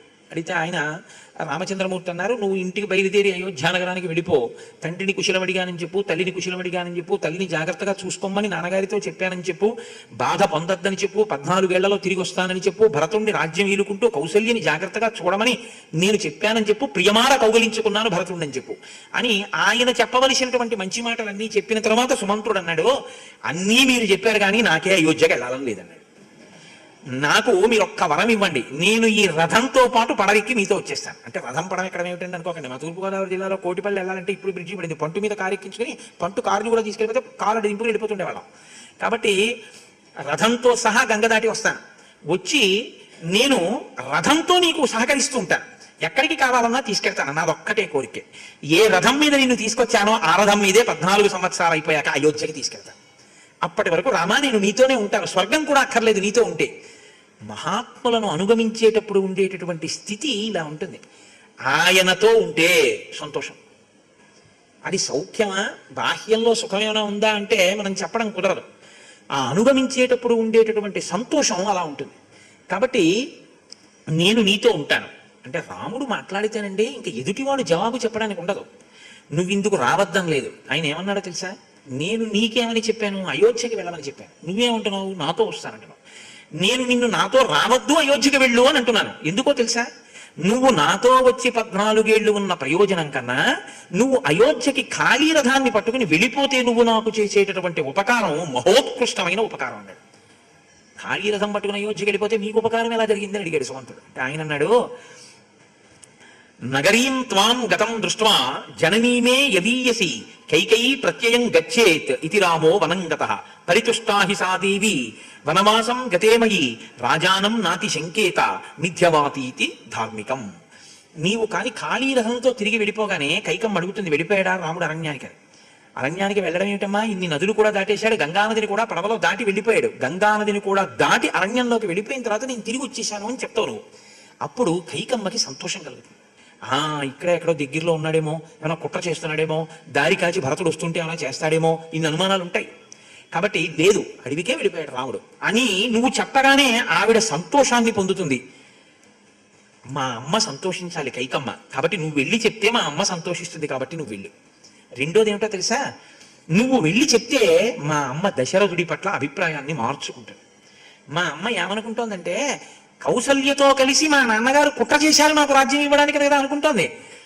మాట ఇవ్వడం అంటే ఏమిటో, భరతుడికి రాజ్యం ఇచ్చేస్తానన్న దశరథుడు రాముణ్ణి అలా ఏం అక్కడట్టే పెట్టి ఇక్కడట్టే పెట్టి అటువంటి పనులు ఏం చేయలేదు. పంపడం అంటే త్రికరణ శుద్ధిగా పంపించాడు నా భర్త. పెద్ద కొడుకుని పంపించేయమంటే మాటకి కట్టుబడి పంపించాడు. ఓ ఆయన అటువంటి వాడు కాడు అని నా భర్త మిథ్యవాది అంటే పైకి ఒకలా మాట్లాడుతూ లోపల అధర్మం చేసేవాడనేటటువంటి భావన దశరథుడి పట్ల ఉన్నటువంటి భావన కైకమ్మలో మారుతుంది. ఈ 2 ఉపకారాలు జరగాలంటే నువ్వు ఖాళీ రథం పట్టుకుని వెళ్ళాలి. నాతో వస్తే ఎలా జరుగుతుంది? జరగదు. మా అమ్మ అనుమానంలో ఉంటుంది, మా నాన్నగారిని దెబ్బలాడుతుంటుంది. కాబట్టి నువ్వు వెళ్ళిపోవాలి. ఏమంటాడండి? 2 చేతులు ఎత్తి నమస్కారం చేసి తప్పకుండా అలాగే వెడతానన్నాడు. రాముడు గంగానదిని దాటి వెళ్ళడం కోసం పడవ సిద్ధం చేశారు. ఆ ఒడ్డుకు వెళ్ళి కూర్చున్నాడు. కూర్చుని ఆ గుహుణ్ణి పిలిచి ఒక మాట చెప్తాడు. తక్షీరం రాజపుత్రాయ గుహ క్షిప్రముపాహరత్ లక్ష్మణస్యాత్మనశ్చైవ రామస్తేనా కరోజ్యతాః. గుహుణ్ణి పిలిచి, నాయన నేను ఇంకా ఇక్కడి నుంచి ఒక తాపసి ఎలా ఉంటాడో అలా ఉండాలి, కాబట్టి నువ్వు నాకు మర్రి పాలు పట్టుకురా. ఇక్కడ చెట్లు ఉన్నాయి కాబట్టి అంటే మర్రి చెట్టు నుంచి స్రవించేటటువంటి పాలు, అవి చాలా జిగురుగా ఉంటాయి. దేని మీదన్నా ఒక చుక్క పడ్డాయనుకోండి మర్రిపాలు అంటుకుపోతాయి. కాబట్టి నువ్వు ఆ మర్రిపాలు పట్టుకురా అన్నాడు. అంటే ఒక దోణిలో మర్రిపాలు పట్టుకుని వచ్చాడు ఆ గుహుడు. రాముడు లక్ష్మణుడి పక్కన కూర్చుని అన్నాడు, ఆ మర్రిపాలు నా తల మీద లక్ష్మణుడి తల మీద పొయ్యి అన్నాడు. ఏ రాముడు? యవ్వరాజ్య పట్టాభిషేకం జరిగితే నదీ జలాలు, పేలాలు, తేనె, పెరుగు చేత అభిషేకింపబడవలసినటువంటి తల మీద తన ధర్మాన్ని తాను చెయ్యడం కోసం గుహుడి చేత తెప్పించుకొని మర్రిపాలు పోసుకుని ఆ జిగురుతో ఉన్నటువంటి జుట్టుని జటల కింద కట్టేసుకున్నాడు. అంటే ఇప్పుడు ఆ జటలు ఇంకా ఊడవు, అది జటాజూటం కింద జుత్తంతా కలిపి ఒక ముద్ద అయిపోయింది అనమాట మర్రిపాలతోటి. అక్కడ ఉన్న వాళ్ళందరూ నిషాదులైనా వాళ్ళు రాముడి యొక్క ధర్మనిరతికి ఆశ్చర్యపోయారు. ఇప్పుడు గుహుడితో చెప్తున్నాడు, అంటే ఇలా జటాజూటం కట్టుకున్నాడు కదా, తాపసిలా ఉండడం, మునిలా ఉండడం అంటే ఇంకా ఒక బ్రహ్మదండం పట్టుకుని జపం చేసుకుంటూ రాముడు కూర్చుంటాడులా ఉంది అని అనుకోకుండా, నేను ఏ కులంలో పుట్టానో ఆ ధర్మాన్ని నేను విడిచిపెట్టాను. మీరు పట్టుకున్నారో లేదో, బోయవాడిగా ఆయన ధర్మాన్ని హర్షించాడు. తన ధర్మాన్ని తాను విస్మరించాడు. అందుకే రక్షిత జీవలోకస్య ధర్మస్య పరిరక్షిత, రక్షిత స్వస్య ధర్మస్య స్వజనస్య రక్షిత అంటారు రాముడి గురించి. ఇతరుల ధర్మాన్ని రక్షిస్తాడు, తన ధర్మాన్ని రక్షించుకుంటాడు ఆయన. కాబట్టి ఆయన అన్నాడు, తతో వైఖానసం మార్గం అస్తిక సహ లక్ష్మణ వ్రతమాదిష్టవాన్ రామ సహాయం గుహమబ్రవీత్. నాయన, నేనిప్పుడు వైఖానస ధర్మాన్ని, వైఖానస మార్గ వ్రతాచరణమును చేస్తాను. వికనస మహర్షి చెప్పినటువంటి స్థితిలో నేను ఈ 14 సంవత్సరములు నా క్షాత్ర ధర్మాన్ని నేను పాటిస్తూ బ్రహ్మచర్యంతో కూడుకున్నటువంటి అరణ్యవాసం చేస్తాను 14 ఏళ్ళు. కాబట్టి ఇప్పుడు రాముడు శత్రు సంహారం చేస్తాడా? చేస్తాడు. వేటాడతాడా? అవసరమైతే చంపుతాడు, వేటాడతాడు. రాముడు రాక్షసుల మీద పెడతాడా? పెడతాడు. సజ్జనుల్ని రక్షిస్తాడా? రక్షిస్తాడు.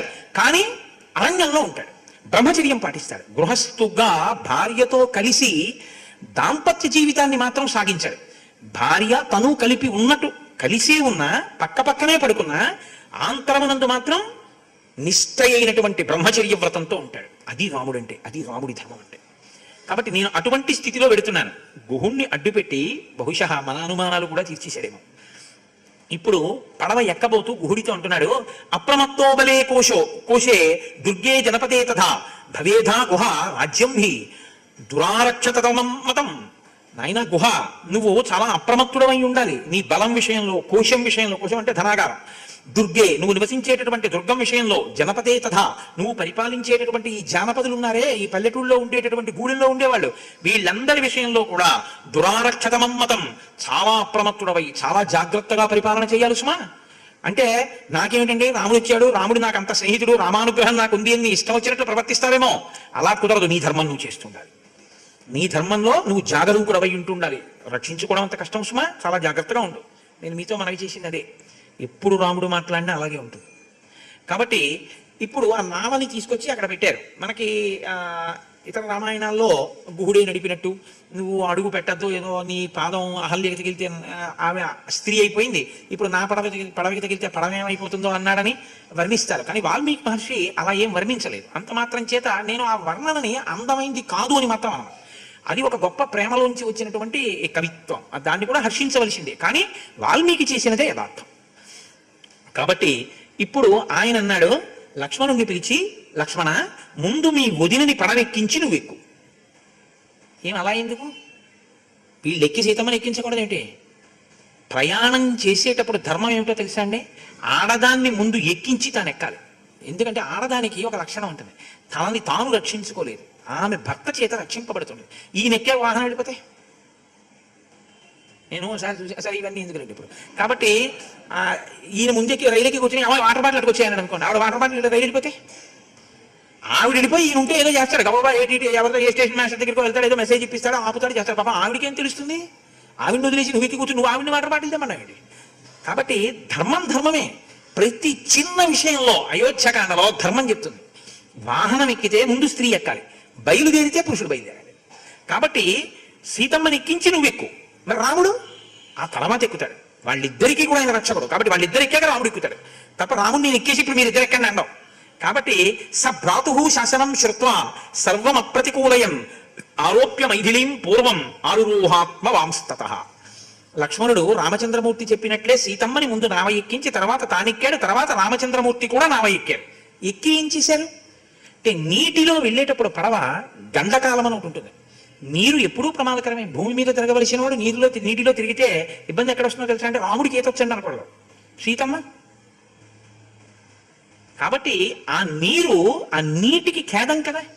నీటి మీద పడవ పెట్టి పడవలో నీరు కూర్చొని దాంట్లో తెడ్డేసి నీటిని కొడతారు తెడ్డు పెట్టి. ఎందుకంటే జలానికి మోదక దోషం అని ఒకటి ఉంటుంది.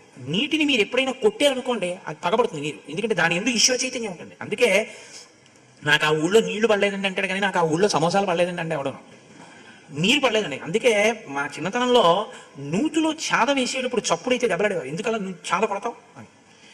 నీటిలోకి చాద ములిగిన తర్వాత తోడమనేవారు తప్ప ఓ ఇలా ఇలా ఇలా ఇలా అని ఆ చాద పెట్టి నీటిని కొట్టద్దనేవారు. నీటిని కొట్టడాన్ని అంగీకరించారు, కానీ పడవ నీటిలో వెళ్ళాలంటే నీటిని కొట్టాలి. ఎందుకంటే తెడ్డు ఇలా ఎత్తి నీటికేసి ఇలా అంటారు. అంటే నీటిని ఇలా కొట్టి ఇలా వెనక్కి తోస్తే ఈ నీటిని తోస్తుంది, పడవ ముందుకెడుతుంది.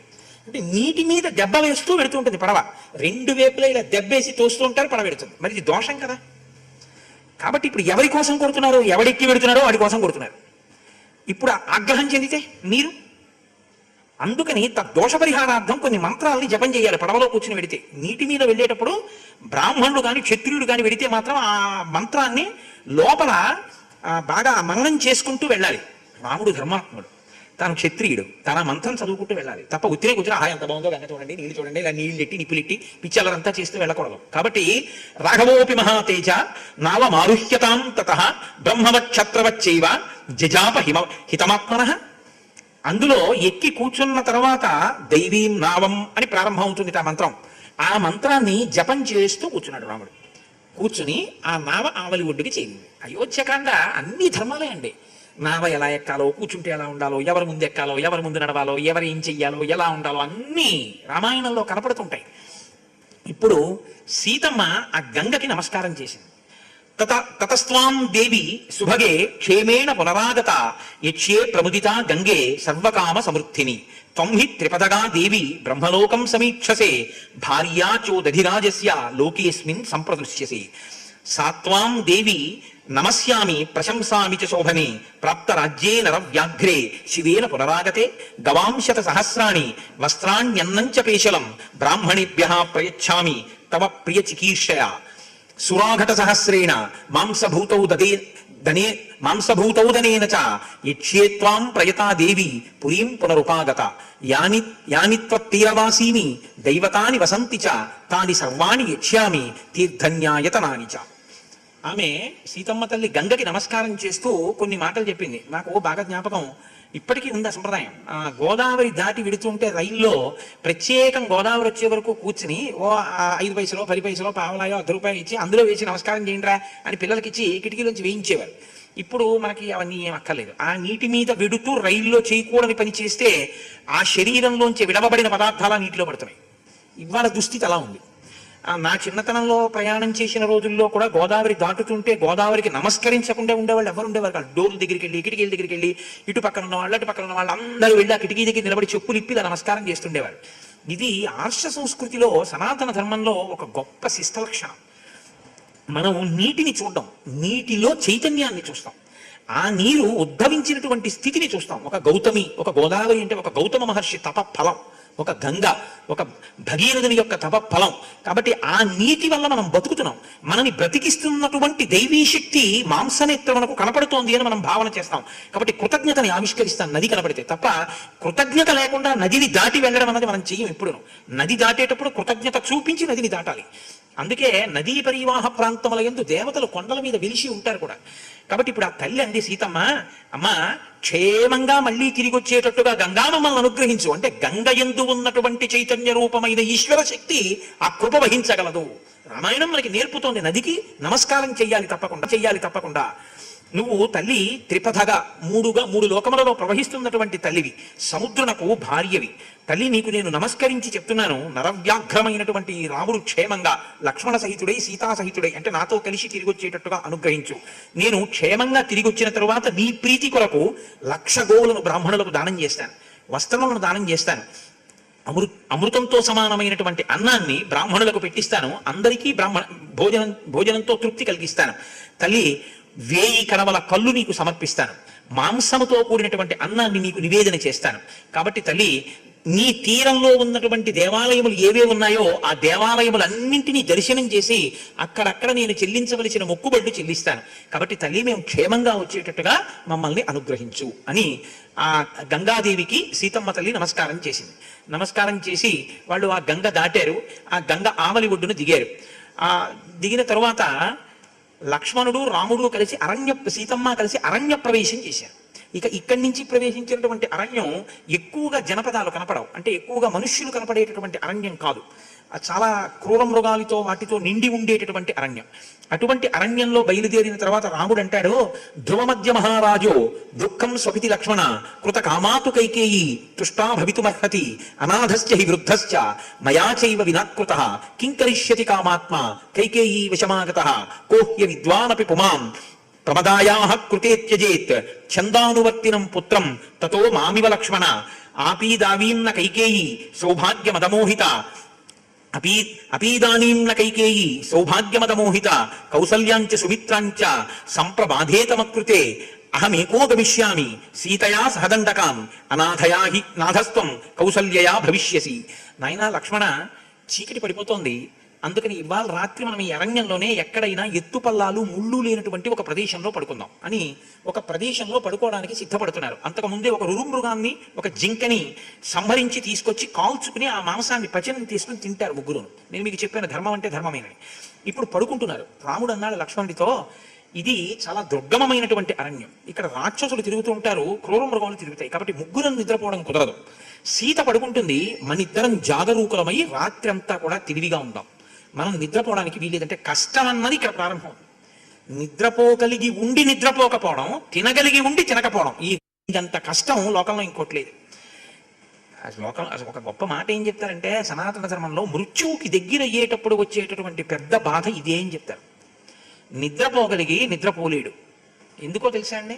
తీసుకెళ్ళి ఏ బల్ల మీదో ఎక్కడ పడుకోబెడతారో, ఎటువంటి చోట పడుకోబెడతారో, పడుకోబెట్టినప్పుడు ఆ చుట్టుపక్కల ఉన్న వాళ్ళు ఉంటారు. ఉంటే నేను ఒకసారి ఒక గవర్నమెంట్ హాస్పిటల్లో ఒక కార్డియాక్ డిపార్ట్మెంట్లోకి వెళ్ళాను. మా బంధువు ఒక ఆయనకి సీరియస్గా ఉందంటే ఆయన పెటిడ్రిన్ ఇంజెక్షన్ ఇచ్చారు, ఆయన పడుకున్నారు. ఈలోగా పక్క ఆయనకి ఎగశ్వాస వచ్చింది. పక్క ఆయనకి ఎగశ్వాస వస్తే డాక్టర్లు వచ్చారు, ఏదో గుండెల్లో నొక్కారు, ఆయన చనిపోయాడు. గొల్లుమన్నారు పక్క వాళ్ళు అన్నారు, ఇది కార్డియాక్ డిపార్ట్మెంట్, మీరు ఏడిస్తే మిగిలిన వాళ్ళ హార్ట్ ఫెయిల్ అవుతుంది, బయట ఏడవండి, తీసుకెళ్ళిపోండి. గబగబా ఆయన ఆకుపచ్చ గుడ్డ ఉన్న స్ట్రెచర్ లాంటి దాంట్లో ఇలా మడి చేసినట్టుగా చేసేసి బయటికి తీసుకెళ్ళిపోయాడు. ఈయనకి తెలివి వచ్చి ఈయన ఏడని అడిగాడు. వాళ్ళిద్దరూ పక్క పక్కనే ఉండి ఏదో కాస్త ఒకళ్ళనొకళ్ళు చూసుకుంటున్నారు, మాట్లాడుకోపోయినా అయిపోయింది, ఆయన వెళ్ళిపోయాడు. ఈయన వెళ్ళిపోయాడు అనుకోండి మర్నాడు. కాబట్టి నిద్రపోదామంటే నిద్రపోలేని స్థితి, తిందామంటే తినలేని స్థితి. తినద్దని ఉంటుందండి, బాయ్ ఇప్పుడు ఇంటికి వెళ్ళిపోయి మళ్ళీ ఇప్పుడు అలా హాయిగా మళ్ళీ ఇంట్లో భోజనం చేస్తాను, ఏమిటో ఈ గొట్టాలు ఏమిటో, ఈ ఎక్కించడాలు ఏమిటో అని ఉంటుంది కదా ఎవరికైనా. నిద్రపోగలిగి నిద్రపోలేకపోవడం, తినగలిగి తినలేకపోవడం, అవతలని పాడు చేయడానికి ఉపవాసాలు చేయండి అని ఎవరు చెప్పరు. ఉదాత్తమైన బుద్ధితో చెప్తారు ఉపవాసం. అందుకే రోజు ఉపవాసం చేయండి, వారానికి ఒకసారి చేయండి అని ఎవరు చెప్పరు. ఒక్క ఏకాదశి అంతే. 10 రోజులు దాటిన తర్వాత 11వ రోజున 5 జ్ఞానేంద్రియములను, 5 కర్మేంద్రియములను, 11వదైనటువంటి మనస్సుని, 11ంటిని ఈశ్వరాభిముఖం ఏకాదశి నాడు చేయమంటారు. మీరు ఒక్క ఏకాదశి నాడే ఉపవాసం తప్ప ఇంకొక రోజు ఉపవాసం చేయమని శాస్త్రం చెప్పదు, ఏదో నైమిత్తికి ఇది అయితే తప్ప. సనాతన ధర్మంలో ఏది చేయించినా మన అభ్యున్నతి కొరకే చేయిస్తారు. కాబట్టి ఇప్పుడు రాముడు నిద్రపోగలిగి నిద్రపోవడానికి అవకాశం లేదు, సీతమ్మ రక్షణ కొరకు రామలక్ష్మణులు ఇద్దరు మేల్కొని ఉన్నారు అని. ఆయన మేల్కొని ఉన్నవాడికి ఏమవుతుందండి చీకట్లో? రాత్రి నిద్రపోతే ఇబ్బంది లేదు, రాత్రి నిద్రపోకపోతే ఏమవుతుందంటే ఇబ్బందితో కూడుకున్న విషయాలు అవి ఇవి అన్ని జ్ఞాపకానికి వస్తాయి. అందులో రాజ్యం విడిచిపెట్టేసి ఇక్కడికి వచ్చి పడుకోకుండా కావాలని లేచి ఉండి సీతమ్మ అలా నిద్రపోతుంటే, ఇద్దరూ కలిసి రక్షిస్తుంటే, రాముడికి లోపల జ్ఞాపకం వచ్చి మాట్లాడే మాటలు ఏముంటాయి? అవే మాట్లాడాడు ఆయన. నాయనా లక్ష్మణ, కైకమ్మ సంతోషంగా ఉంటుందయ్యా, దశరథ మహారాజు గారు ఎంత పొరపాటు పని చేశాడయ్యా, నన్ను అడవికి పంపించేశాడు, అనాథుడైపోయాడయా, ఇప్పుడు ఆయన రక్షించే వాళ్ళు లేరు, ఆయన ఓడించే వాళ్ళు ఎవరు లేరు.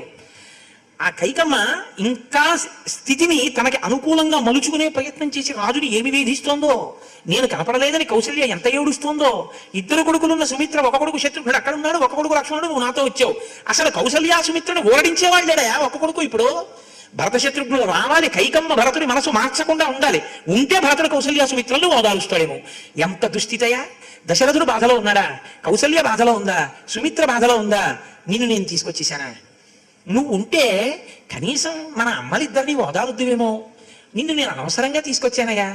ఈ మాట్లాడేటటువంటి మాట సహజంగా ఆ పరిస్థితులలో ఉన్నటువంటి ఒక మనుష్యుని నోటి వెంట వచ్చేటటువంటి స్థితిలోనే మాట్లాడాడు. ఎందుకంటే రాముడు నరుడిగా కదండి తిరిగాడు. కాబట్టి ఈశ్వరుడు ఏమవదు నాకు తెలుసు, 14 ఏళ్ళు అయిపోతాయి, భరతుడు వస్తాడు, రాజ్యం ఒప్పుకోవడం చెప్పేస్తే ఈశ్వరుడు ఏమవుతుందో తెలియని వాళ్ళే మాట్లాడితేనే నరుడు. రాముడు ఎక్కడ దైవంలా ప్రవర్తించలేదు. అందుకే నేను తరచు మీతో మనవి చేస్తుంటాను, రాముడి కథ నరుడి కథ అని మీరు చదవండి, మీకు ఉపయోగం. రాముడి కథ ఈశ్వరుడి కథ అని చదవండి, మీకు ఏమీ ఉపయోగం. ఈశ్వరుడు కాబట్టి సంధ్యావందనం చేశాడండి, ఈశ్వరుడు కాబట్టి చెట్టు కింద పడుకున్నాడండి, మన వల్ల అవుతుంది ఏంటండి అంటే ఒక్కనాటికి అవ్వదు. ఆ నిష్ఠ, ధర్మమునందు నిష్ఠ ఉన్నటువంటి మహాత్ములు సాధించనిది లేదు. నేను అయ్యప్ప స్వామి దేవాలయం కాకినాడలో ఒక క్యాసెట్ ఒకటి ప్లే చేసి ధర్మం గురించి ఎలా ఉంటుంది అన్నదాన్ని చూపించాం.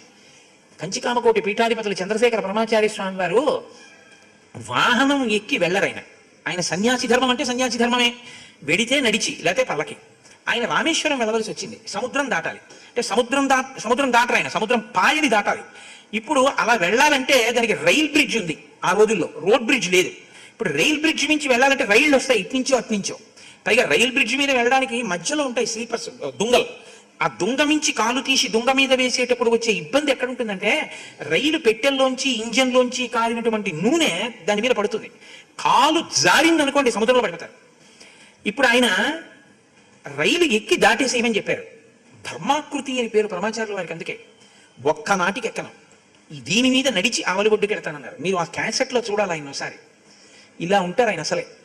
సముద్రం మీద గాలి ఆ మూల నుంచి ఈ మూలకి విసిరేస్తుంటే సత్యదండాన్ని ఇలాగే పట్టుకుని ఒక్కొక్క దుంగ మించి కాలు తీసి ఇంకొక దుంగ మీద వేస్తుంటే, మన ప్రభుత్వం కాని బ్రిటిష్ ప్రభుత్వం తన ధర్మాన్ని తాను పాటించి ప్రపంచం అంతటి చేత నిజమైన సన్యాసి అని ఈ మతానికి చందని దలైలామా చేత కూడా స్తోత్రం చేయబడిన మహాపురుషుడు పరమాచార్య అంటే ఆయన నడుస్తున్నారని రైల్ ఆఫ్ చేసింది బ్రిటిష్ గవర్నమెంట్. ఆయన దాని మీద నడుస్తున్నప్పుడు మీరు చూడాలి మహానుభావుడు ఎవరు రికార్డ్ చేశాడో కానీ ఆ రోజుల్లో కింద సముద్ర ఘోష, ఉత్తుంగ తరంగాలు, కిందకి చూస్తే కళ్ళు తిరుగుతాయి. ఇలా చూడడానికి ఏమీ లేదు, ఆకాశం ఇట్నుంచి ఇటు విసురుతున్న గాలి, ఆధారం ఆయనకి ఏమీ లేదు, వదిలిపెట్టడానికి వీలు లేదు సత్యదండం. అలాగే ఆయన రైల్ బ్రిడ్జ్ అంతా దాటి రామేశ్వరం వెళ్ళారు. మహాత్ములు ధర్మాన్ని అలా పట్టుకున్న వాళ్ళు ఉన్నారు. రాముడే అని మీరు అనుకోకండి, రాముడిలా ధర్మాన్ని ధర్మంలా పట్టుకుని ధర్మం కోసమే ప్రాణం విడిచిపెట్టేసిన మహాపురుషులు ఎందరో ఉన్నారు ఈ దేశంలో. నేను నిన్ననే మాకు ఇచ్చిన విడిదిలో భోజనం చేస్తున్నప్పుడు మా గోపాలకృష్ణ గారితో ఇప్పటికీ ఎక్కడున్నారో అలాంటి మహాత్ములు మా ఇంటికి వచ్చినటువంటి ఒక మహాత్ముడి జీవితం గురించి చెప్తే ఎంత సంతోషించారు. ఆయన ఉన్నారు, ధర్మనిష్ట కలిగినటువంటి వాళ్ళు. లేకపోలేదు, మనం గుర్తించడంలో తేడా. వాళ్ళకి గుర్తింపు అక్కర్లేదు, వాళ్ళకి వాళ్ళ ధర్మం నడిస్తే చాలు, వాళ్ళకి ఇంకేం అక్కర్లేదు. కాబట్టి ఇప్పుడు రాముడు అంటాడు, నాయన కాబట్టి కౌసల్యాసుమిత్రులను రక్షించడానికి నువ్వు వెంటనే బయలుదేరి ఇంటికి వెళ్ళిపోతే బాగుంటుంది అని నేను అనుకుంటున్నాను, కాబట్టి నువ్వు బయలుదేరు అన్నాడు. అంటే లక్ష్మణుడు అన్నాడు, అన్నయ్య నువ్వు చెప్పిన ఆ విషయం గొప్పదే, నేను కాదన్నాను, కానీ నాకు ఒక బలహీనత ఉందన్నయ్య అన్నాడు. ఏమిరా నాయన అన్నాడు. నచ సీతా త్వయా హీన నచాహమపి రాఘవ ముహూర్తమపి జీవావో జలన్మచ్చా విమూద్ధృతౌ. అన్నయ్య నా జన్మకున్న బలహీనత ఏమిటో తెలుసా? నేను నిన్ను చూస్తే బతుకుతాను, నిన్ను చూడకపోతే నేను చచ్చిపోతాను. అన్నయ్య బాగా నీరు నిండినటువంటి సరోవరంలో ఆడుకుంటున్నటువంటి చేప పిల్లని పట్టుకుందామని ప్రయత్నం చేసిన వ్యక్తి చెయ్యి పెట్టి చేపని పట్టుకుని పైకి తీసి ఒడ్డుకి విసిరేస్తే ఒంటికి తడి ఉన్నంతసేపు గిలగిలా కొట్టుకుని పైకి ఎగిరి ఎగిరి ఒంటి తడి ఆరిపోయిన తరువాత ప్రాణం విడిచిపెట్టేసేటటువంటి చేప పిల్లలా వెనక్కి తిరిగి వెళ్ళిపోతూ చూస్తున్నంతసేపు నువ్వు లీలామాత్రంగా ఎంతసేపు కనపడతావో అంతసేపు బ్రతికి నువ్వు కనపడడం ఆగిపోగానే నేను చచ్చిపోతానన్నాయా, నేను ఉండలేను, అందుకే నీతో తిరుగుతున్నానన్నాయా, నా బలహీనత నా బలం కూడా ఇవే, నన్ను వెళ్ళమని అనకన్నాయా, సీతమ్మ నిన్ను విడిచి ఎలా ఉండలేదు, నేను అంతే అన్నాయా, ఉండలేను అన్నాడు. ఇంకొక్క మాట మాట్లాడలేదు రాముడు. అలాగే నాన్న నాతోనే వద్దు కానీ. రామలక్ష్మణులంటే అటువంటి భాతృభక్తి, అంతగా అనుగమించిన వాడు, ప్రయత్నపూర్వకంగా అనుగమించడం కాదు, అనుగమించకుండా ఉండలేక అనుగమించిన వాడు, అసలు అలా ఉండకపోతే బతకలేని వాడు, అంత ప్రేమ కలిగిన వాడు లక్ష్మణమూర్తి అంటే రామచంద్రమూర్తి మీద. కాబట్టి ఇప్పుడు అరణ్యంలో ఆ రోజు రాత్రి పడుకున్నారు. మరునాడు శౌచ సిద్ధి కలిగిన తర్వాత అంటే స్నానాదులు పూర్తి చేసుకున్న తర్వాత బయలుదేరి భరద్వాజ మహర్షి యొక్క ఆశ్రమానికి వెళ్ళారు. వెళ్ళిన తర్వాత భరద్వాజ మహర్షి కూర్చుని ఉన్నారు. రాముడు తనని మహర్షికి పరిచయం చేసుకుంటున్నాడు. నేను మీతో చెప్పాను నరుడి కథ, అంతేగాని రాముడు వస్తే భరద్వాజుడికి తెలుసా అంటే భరద్వాజుడికి తెలుసు, విష్ణువు రాముడిగా వచ్చాడు, రాముడు అరణ్యవాసానికి వచ్చాడు, రావణ వధ కోసం ఇది జరుగుతోందని. కానీ భరద్వాజుడు లేచి వెళ్ళి పాద్యం ఇచ్చి తీసుకురాడు, ఎందుకంటే నరుడిగా ఉన్నాడు, ఆయన ధర్మం తనని గౌరవించడం, గురువుని తాను గౌరవించాలి, అంతేగాని తాను ఎదురెళ్ళి తీసుకురాకూడదు. ఇప్పుడు రాముడు అన్నాడు, నివేదయత చాత్మానం తస్మై లక్ష్మణ పూర్వజ పుత్రౌ దశరథస్యావాం భగవన్ రామలక్ష్మణం. మేము దశరథ పుత్రులం, మమ్మల్ని రామలక్ష్మణులు అంటారు. భార్యా మమేయం వైదేహి కళ్యాణీ జనకాత్మజ మాం చానుయాతా విజనం తపో వనం అనిందిత అంటే చాలా స్వచ్ఛమైనటువంటి శీలం కలిగినటువంటి ఈ సీతమ్మ తన ధర్మాన్ని తాను రక్షించుకోవడం కోసం భర్తనైన నన్ను అనుగమించి తాను కూడా అరణ్యవాసానికి వచ్చింది. మేము ముగ్గురం తండ్రి శాసనం మేరకు అడవికి వచ్చాం తప్ప మా నాన్నగారినండి వరాలు అడిగిందండి అందుకు వచ్చానండి. ఇప్పుడు క్షత్రియులలో రాజులలో ఏమిటో తెలుసా అండి, తండ్రి అడవికి పంపడం అంటే పెద్ద అవమానం అనమాట. ఎందుకంటే పెద్ద కొడుకుని రాజ్యాధికారం ఉన్నవాడిని తండ్రి ఎందుకు పంపించేస్తాడు? ఏదో మహాపాతకం చేశాడు కాబట్టి పంపించేసి ఉంటాడు.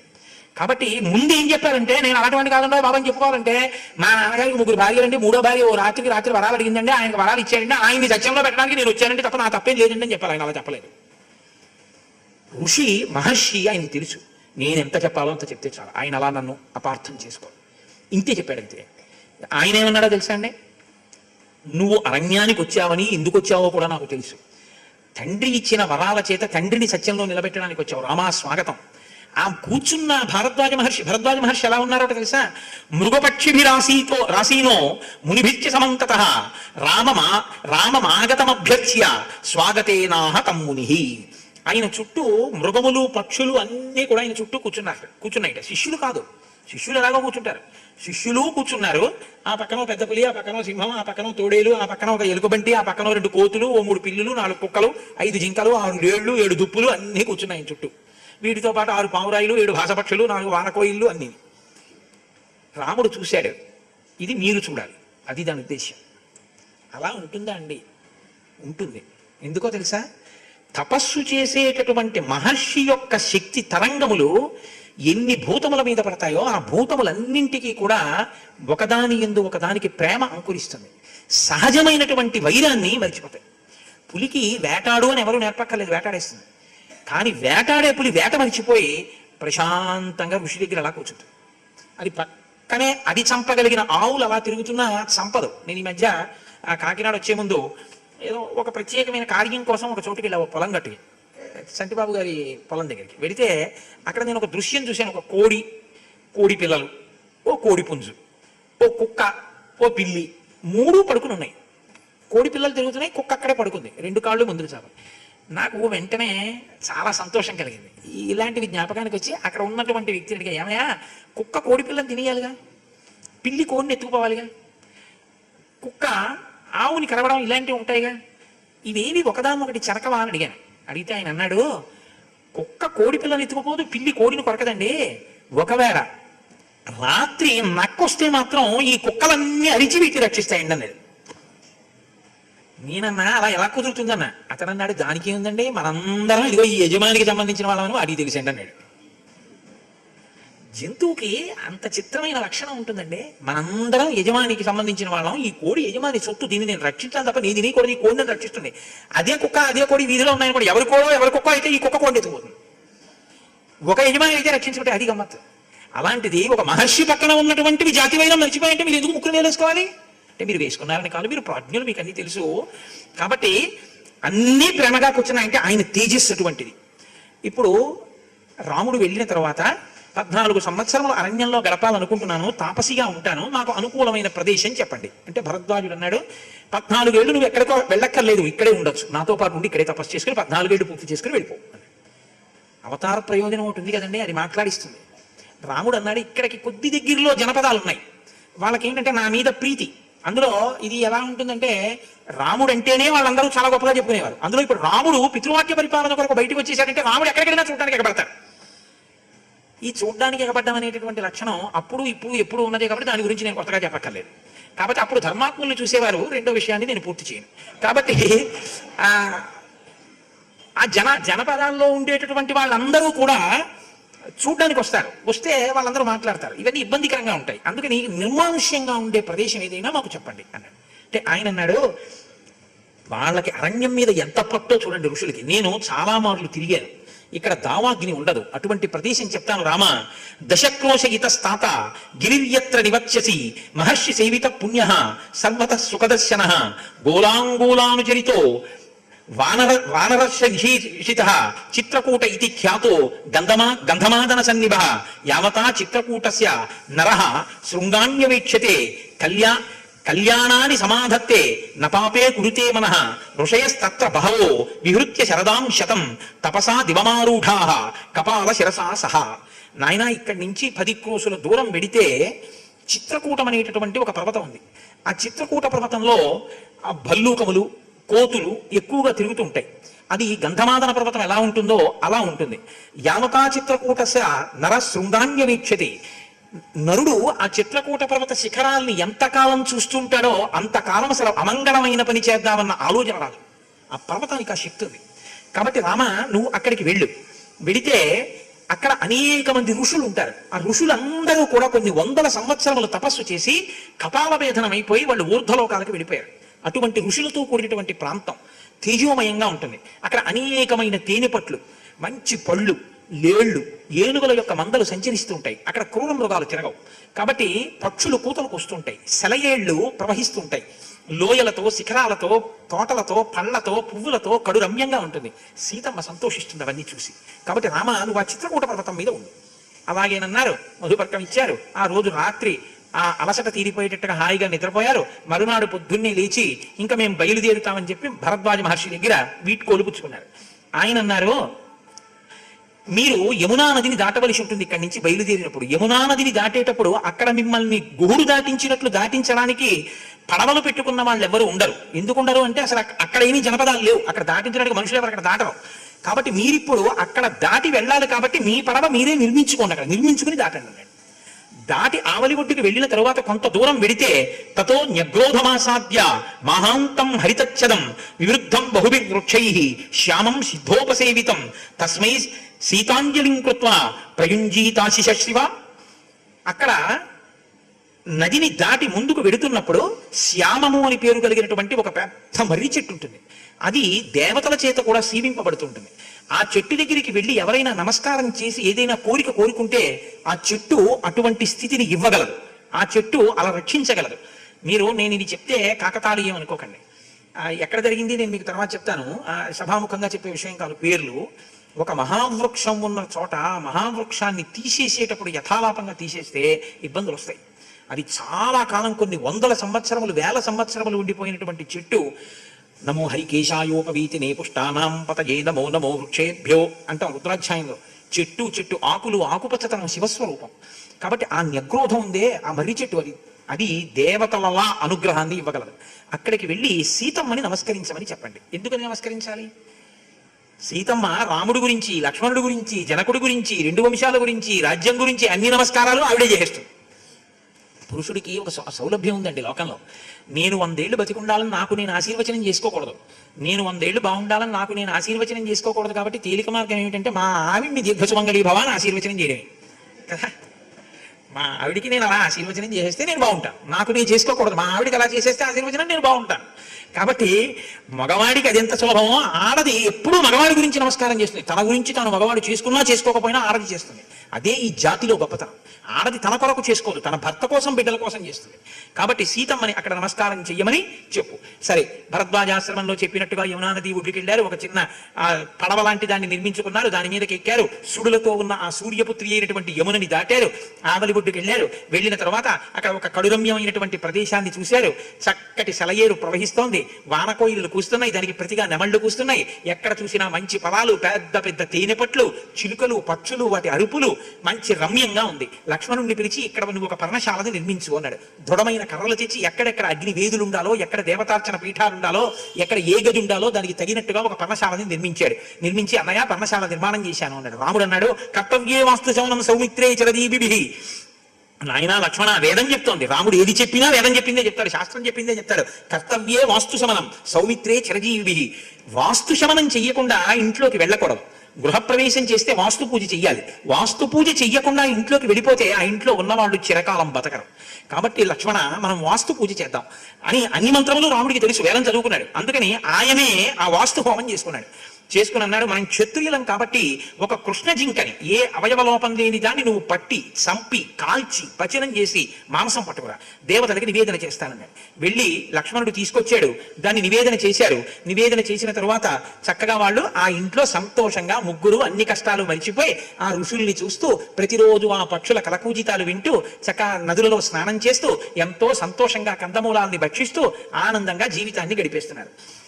ఇక్కడ బయలుదేరినటువంటి సుమంతుడు రాముడు కంటికి లీలగా కనపడినంతసేపు చూసి రాముడు కనపడడం మానేసిన తర్వాత రథాన్ని తీసుకుని అయోధ్య చేరాడు. అయోధ్యాపట్టణం అంతా కూడా భర్త మరణించినటువంటి భార్య ఎలా ఉంటుందో అలా ఉందిట. ఎవ్వరి ముఖంలోనూ కాంతి లేదు, కళ లేదు, సంతోషం లేదు. లోపలికి వెళ్ళాడు. దశరథ మహారాజు గారి దగ్గరికి వెళ్ళాడు. నా రాముడు ఎలా ఉన్నాడని అడిగాడు. పాపం చెప్పవలసినటువంటి మంచి మాటలు చెప్పాడు. కౌసల్యకి చెప్పాడు. కానీ ఇద్దరికీ చెప్పేటప్పుడు ఎవరికి ఎలా చెప్పాలో అలా చెప్తాడు. ఎందుకంటే కౌసల్యకి చెప్పేటప్పుడు ఆడది బెంగ ఎక్కువ పెట్టుకుంటుందని బాలేన రమతే సీత బాలచంద్ర నిభానన అంటాడు. సీతమ్మ చాలా సంతోషంగా ఉంది. అరణ్యంలో చక్కగా చిన్నపిల్ల ఆడుకున్నట్టు ఆడుకుంటోంది. రాముడితోటి ఏమీ ఇబ్బంది లేదని చెప్పాడు. కోడల గురించి ఎక్కువ బెంగ అత్తగారికి, మామగారికి. కాబట్టి ఈ మాటలు చెప్పాడు, ఉపశమనం కల్పించాడు. కానీ నా కొడుకు ఇంత కష్టపడుతున్నాడా, అడవుల్లో తిరుగుతున్నాడా, చెట్ల కింద పడుకున్నాడా, లక్ష్మణుడు ఇంత బాధపడుతున్నాడా, నేను ఎంత దారుణమైన నిర్ణయం చేశాను, వెడుతున్నప్పుడు ఎక్కడ చూసినా ప్రజలందరూ నన్నే విమర్శిస్తూ మాట్లాడుకుంటున్నారా అని లక్ష్మణుడు దశరథుడు బాధపడి ఏడ్చి స్పృహ తప్పిపోయాడు. సరే, ఆ తర్వాత సుమంతుడు అక్కడి నుంచి బయలుదేరిపోయి వెళ్ళిపోయాడు. వెళ్ళిపోయిన తర్వాత దశరథ మహారాజు గారికి స్పృహ కలిగింది, ఆయన కూర్చున్నాడు. కానీ తన కొడుకు అరణ్యవాసానికి వెళ్ళిన తరువాత పడినటువంటి కష్టాలు విన్నటువంటి తల్లి మనస్సుతో ఉన్నటువంటి కౌసల్య తట్టుకోలేకపోయింది. ఆవిడంది, న పరేణాహృతం భక్ష్యం వ్యాఘ్రః కదితుమిచ్చతి ఏవమేతన్నర వ్యాఘ్రః పరలీడం న మన్యతే. నువ్వు నా కొడుకుని అరణ్యవాసానికి పంపించావు రాజా, 14 సంవత్సరాల తర్వాత రాముడు తిరిగి వస్తాడు, పట్టం కట్టుకుంటాడు అంటున్నావు. కానీ ఈలోగా భరతుడు వస్తాడు, రాజ్యం ఇచ్చేసావు. కాబట్టి పట్టాభిషేకం అయిపోతుంది. రాముడు పెద్ద పులి లాంటి వాడు. పెద్ద పులి తాను వేటాడినది తింటుంది తప్ప ఇంకో మృగం ముట్టుకున్నది తాను తిందాం. రాముడు ఒకసారి భరతుడు సింహాసనం మీద కూర్చుని పరిపాలించేసి అన్నయ్య నువ్వు వచ్చావు కాబట్టి మళ్ళీ నీకు ఇస్తున్నానంటే పుచ్చుకునేటటువంటి వాడు కాడు.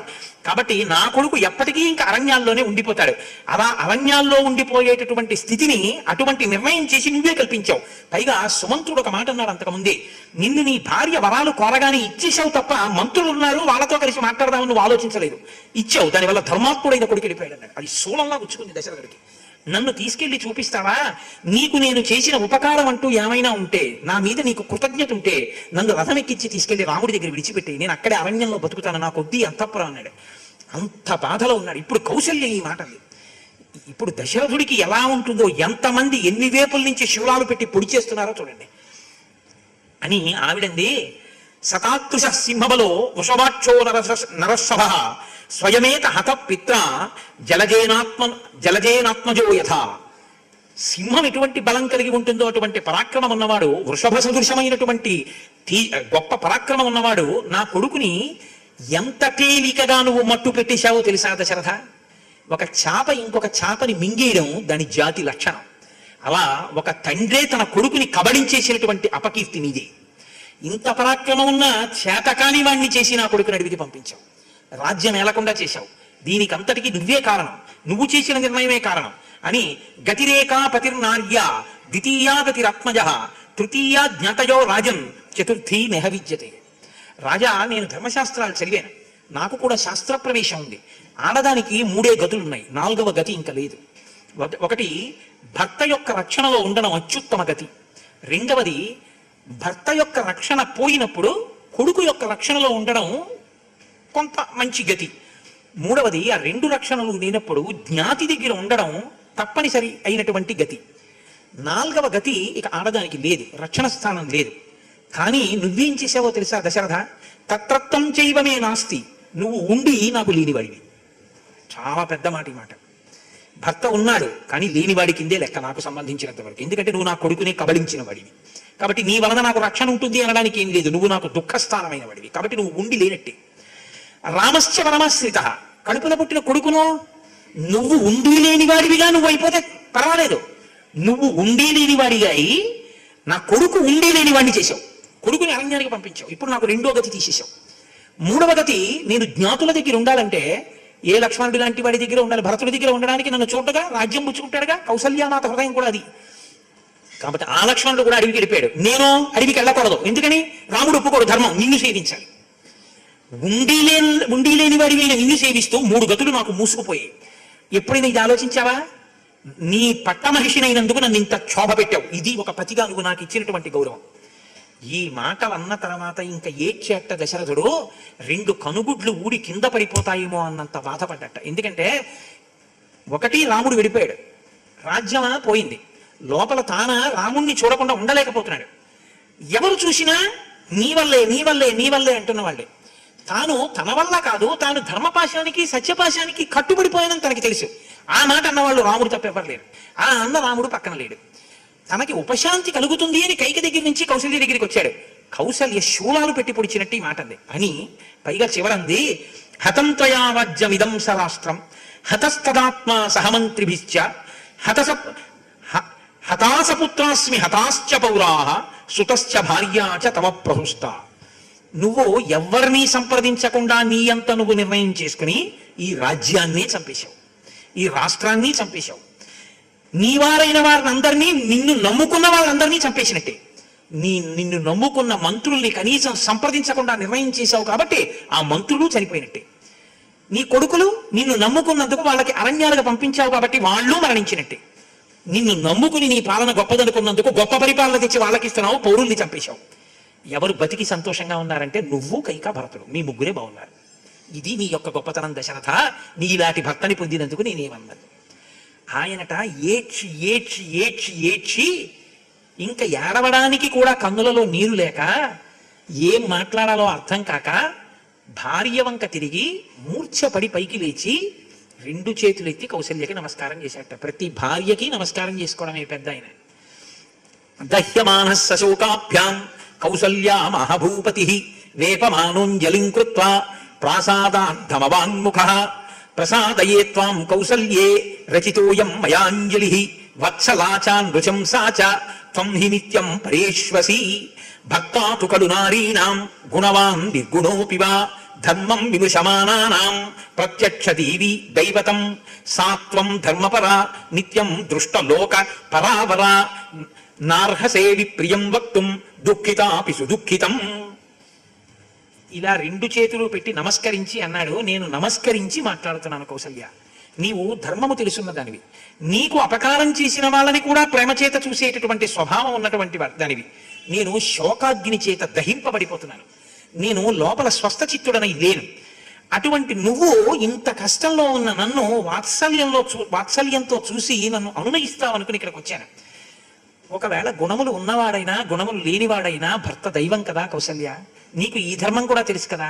మరి ఇంత కష్టంలో ఉన్న నన్ను ఎందుకు ఇంత బాధ పెడుతున్నారు మీ అందరూ? ఎందుకు ఇంత దారుణమైన మాటలు మాట్లాడుతున్నారు? నువ్వు తెల్లవారి లేస్తే లోకాన్నంతటినీ చూసి ధర్మాధర్మములు తెలిసి మాట్లాడేటటువంటి దానివి, నువ్వు నన్ను ఇలా తూలనాడి మాట్లాడడం న్యాయమా చెప్పు. ఈ మాటలని నేను తప్పు చేశాను అనుకుంటే క్షమించమని 2 చేతులతో నమస్కరించి ప్రార్థన చేస్తున్నాను అన్నాడు.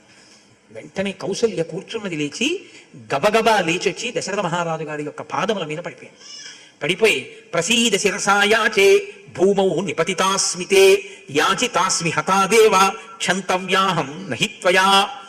రాజా, నన్ను మీరు క్షమించండి, ఇంతకన్నా నేనేం చెప్పలేను. భూమి మీద పడి నా తల మీ పాదములకు తాటించి నమస్కరించి క్షమార్పణ చెప్తున్నాను. నేను చనిపోయాను. ఎప్పుడు చనిపోయానో తెలుసా? ఏనాడు మీ 2 చేతులు ఎత్తి నాకు నమస్కరించేటట్టు నేను మాట్లాడానో ఆనాడే నేను చనిపోయాను. చాలా పెద్ద తప్పు చేశాను.